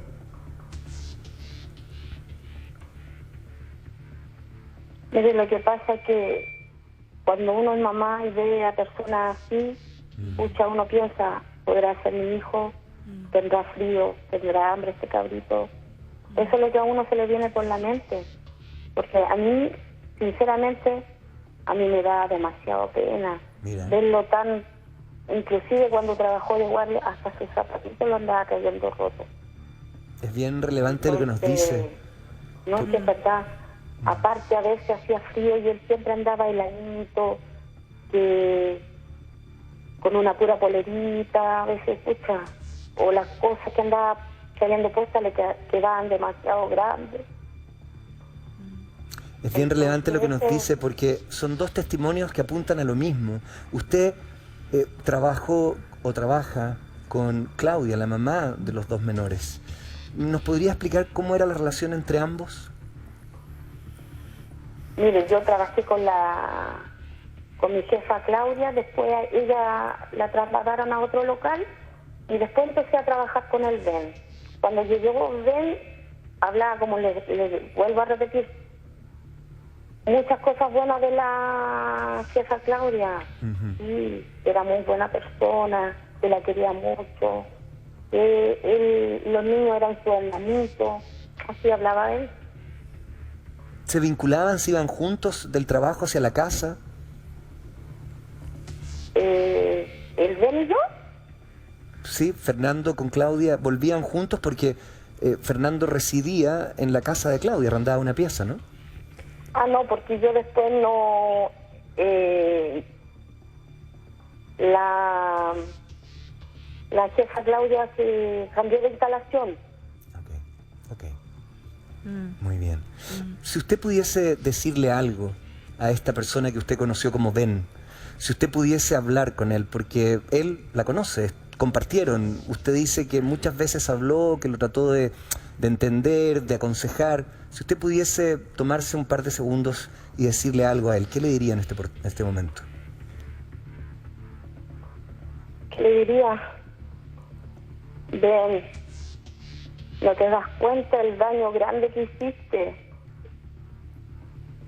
Imagínate, le quitaste la vida a dos personas inocentes, dos personas que te querían como hermano. ¿Qué te pasó por la mente, cabrón de mierda? Imagínate, la Claudita que te quería tanto y tú decías quererla tanto a ella como mamá. ¿Por qué hiciste algo tan malo? Entrégate de una vez. Señora, ¿usted alguna vez vio la mochila que él utilizaba?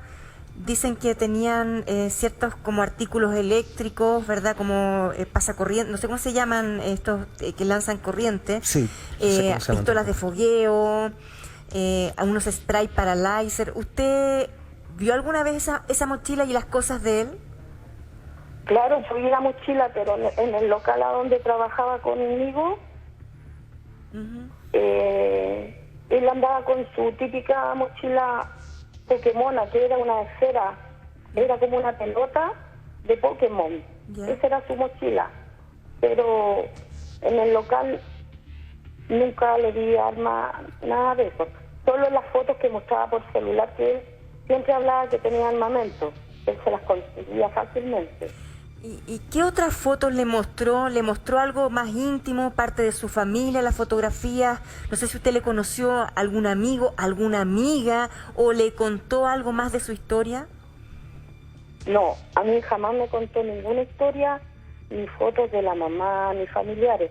Solo como le explico, cuando salíamos los compañeros de turno y teníamos que esperar la hora de que el encargado del local lo diera la salida, él lo mostraba los videos de su celular que tenía, pues, y ahí todos decíamos, este cabro está pillado, enfermo. Margarita, el hecho de grabar situaciones de violencia o situaciones complejas, registrarlas y después mostrarlas, ¿qué te dice a ti eso? Bueno, eso una vez más nos está permitiendo perfilar más a esta persona. O sea, no cualquier persona registra hechos de violencia. Y después él probablemente lo haya vuelto a ver. Eso nuevamente está hablando de esa gratificación que podría haber sentido, ¿no? Porque estamos hablando sobre las personas que nos están atestiguando. Pero volver a ver esas imágenes también le causa gratificación. Y como digo, Tonka, un criminal no es de un día para otro. Siempre una mente criminal hay un proceso en esa mente. Esa persona va de a poco, paulatinamente probando elementos para poder perpetrar sus acciones. Y acá vemos que paulatinamente iba haciendo cosas, comportamientos que dan cuenta de violencia, dan cuenta de una transgresión del otro, van dando cuenta de que va sobrepasando su rol en ese sentido, ¿no? Y ahí es donde coloca la violencia. Es tan especial lo que nos cuenta esta testigo porque habla de una situación en la que hemos reparado todos, ¿no? Que él como guardia, ya nos han dicho varias voces que él era violento, que le gustaba ir de frente contra los mecheros con exceso de fuerza, sobrepasando la autoridad, solo violentando. Esta testigo nos cuenta que encerraba a personas, que los videaba y que luego mostraba esto. Le pregunto, ¿no había una autoridad dentro de este supermercado que pudiese llamar al orden? Porque usted cuenta que le dijeron a él, te van a llevar detenido, eso no se hace. ¿Nadie lo pudo contener en ese tipo de acciones? ¿Alguien de un administrativo, el jefe de la plaza? Cuéntenos. Lo que pasa es que cuando él mostraba los videos que tenía gente así encerrada, no era en el supermercado. Eso lo hacía en su casa. Él mostraba que él lo encerraba en una pieza en su casa. ¿Cómo así? Explíquenos un poco mejor. Lo que pasa es que él mostraba, como le digo, videos donde encontraba a alguien robando, porque él siempre contaba que él iba contra la delincuencia. Si él veía que a una niña le quitaban el celular, él iba, lo atacaba, después lo mostraba en una pieza donde le pegaba, lo desnudaba, esas cosas. Es que es muy preocupante eso, porque no es la primera vez que lo escucho. O sea, existen este tipo de situaciones donde hay personas que denuncian acciones como esta. No existía una autoridad dentro de este supermercado que pudiese hacer un llamado de atención más categórico a Ben, como usted lo llama.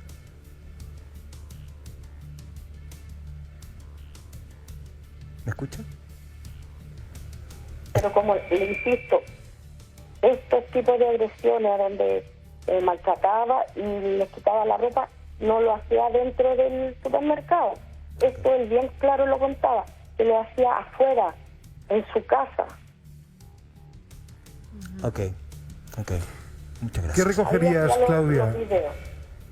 Sí, a mí me gustaría preguntarte, porque hay algo que no me calza. Resulta verdad que Claudia es una madre hoy devastada por la doble muerte, 2 de sus hijos. pero resulta que Fernando la idealizaba, la quería, era además su jefa. ¿Por qué le harías un daño como este? ¿Qué nos dice eso? Claro, lo que pasa, Amaro, es que igual hay que aclarar que una idealización de alguien no es una relación sana, ¿ya? De alguna manera está mostrando solamente aspectos que va a engrandecer de esa persona, pero no está hablando de aspectos reales y en eso hay que tener cuidado. Uno se relaciona con una persona donde hay aspectos más de normalidad, no de idealización.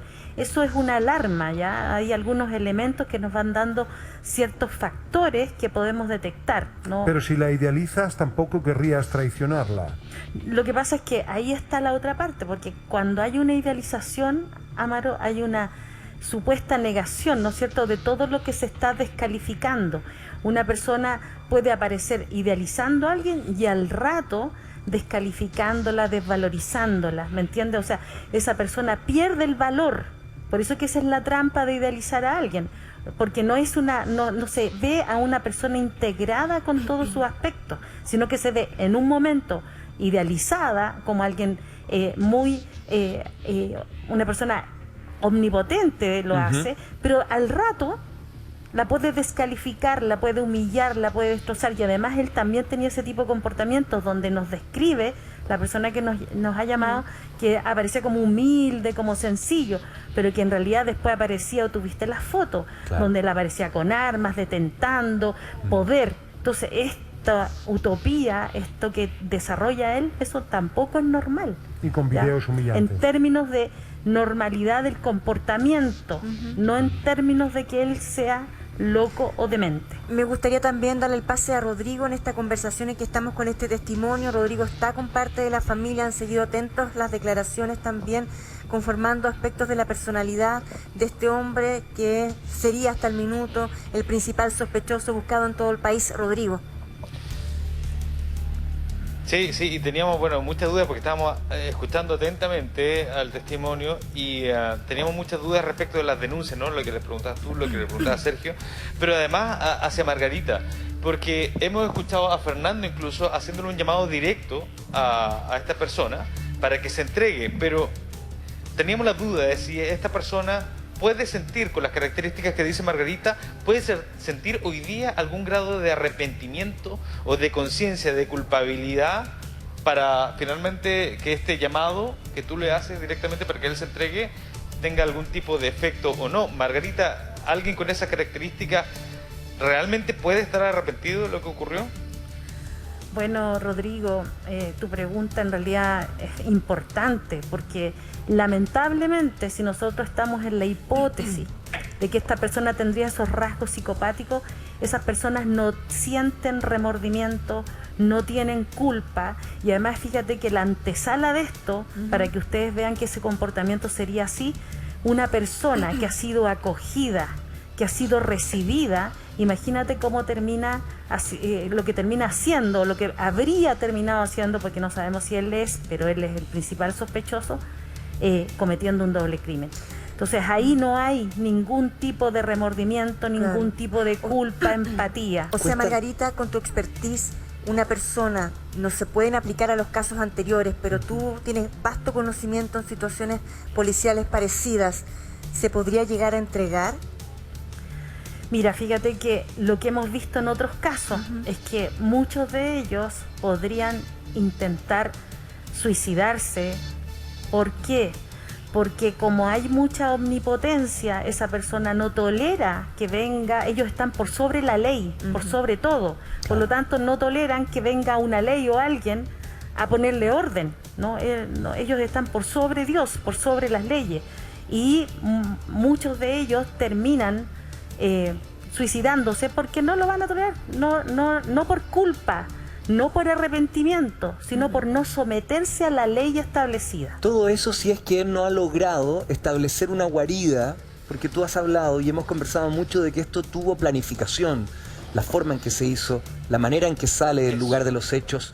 Si es que él tuviese una guarida, un espacio blindado, protegido, conectado con internet, ¿podría seguir manejando y manipulando la situación, o por lo menos intentarlo? Bueno, podría, ¿no? Yo creo que él si es que la hipótesis de que él se estaría contactando para saber qué es lo que está ocurriendo, podría ser.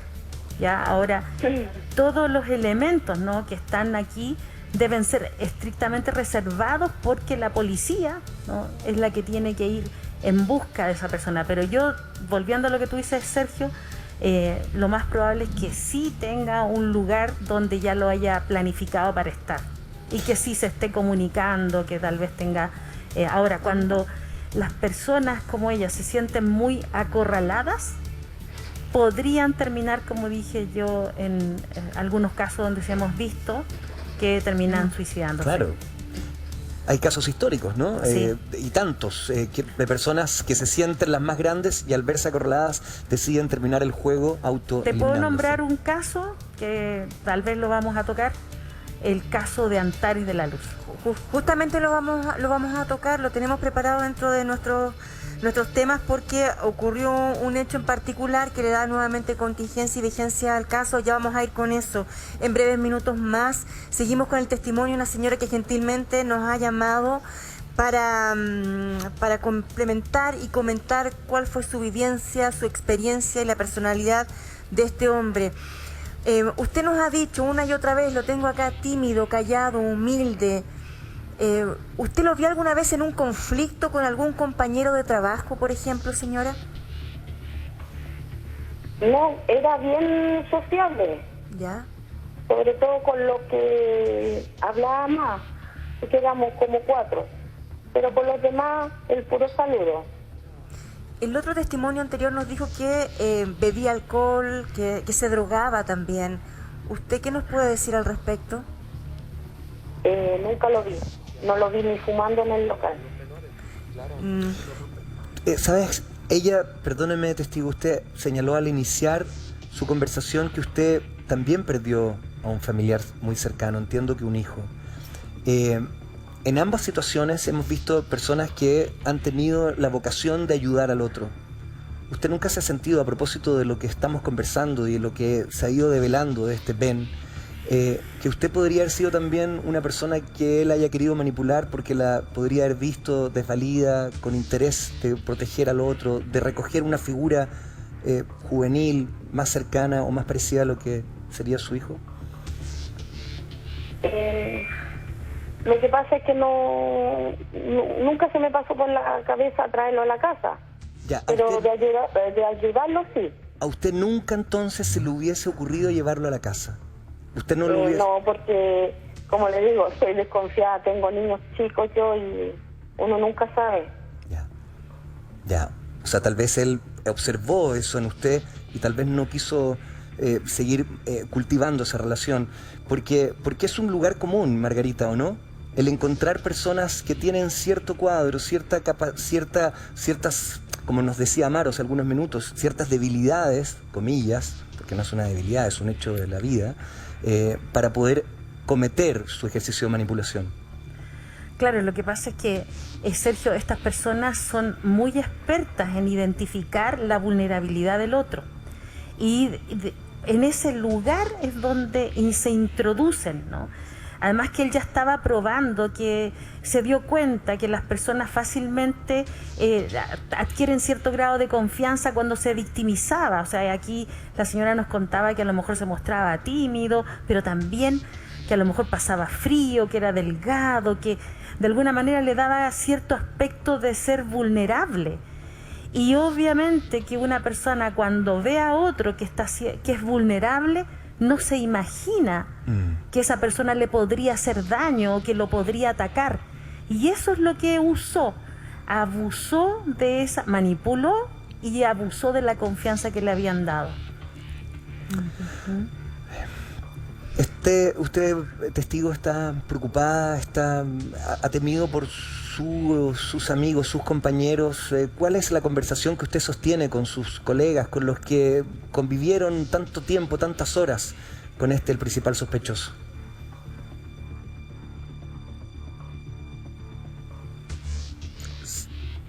Amiga, testigo, ¿nos escucha? Todos estamos súper mal. Y a nombre de todos mis compañeros y a nombre de todos mis compañeros, como les digo, le queremos dar el más sincero pésame a nuestra jefa, que lo sentimos de todo corazón. Nunca pensamos que el Ben le podía hacer esto tan grande, como quitarle la vida a sus hijos. Me imagino que sí. Compartimos también ese momento con ustedes. Y nosotros le queremos agradecer el contacto, el tiempo que estuvo con nosotros la conversando. última acotación que le podría dar. Por favor, sí. La escuchamos. Un detalle. El Ben siempre contaba que él se vestía de mujer para poder atrapar así más delincuentes en la noche. Se vestía de mujer para agarrar delincuentes en la noche. ¿Ustedes se lo contaron? Él mismo contaba. ¿Él le contó a usted? No, pues lo contaba a todos los compañeros que lo contábamos. Mira, eso otra arista lo que nos está comentando. Nosotros le queremos pedir, por favor, que nos espere. Queremos chequear por interno algunos temas de lo que usted nos ha comentado. No nos corte el teléfono, por favor, porque la producción quiere seguir conversando con usted.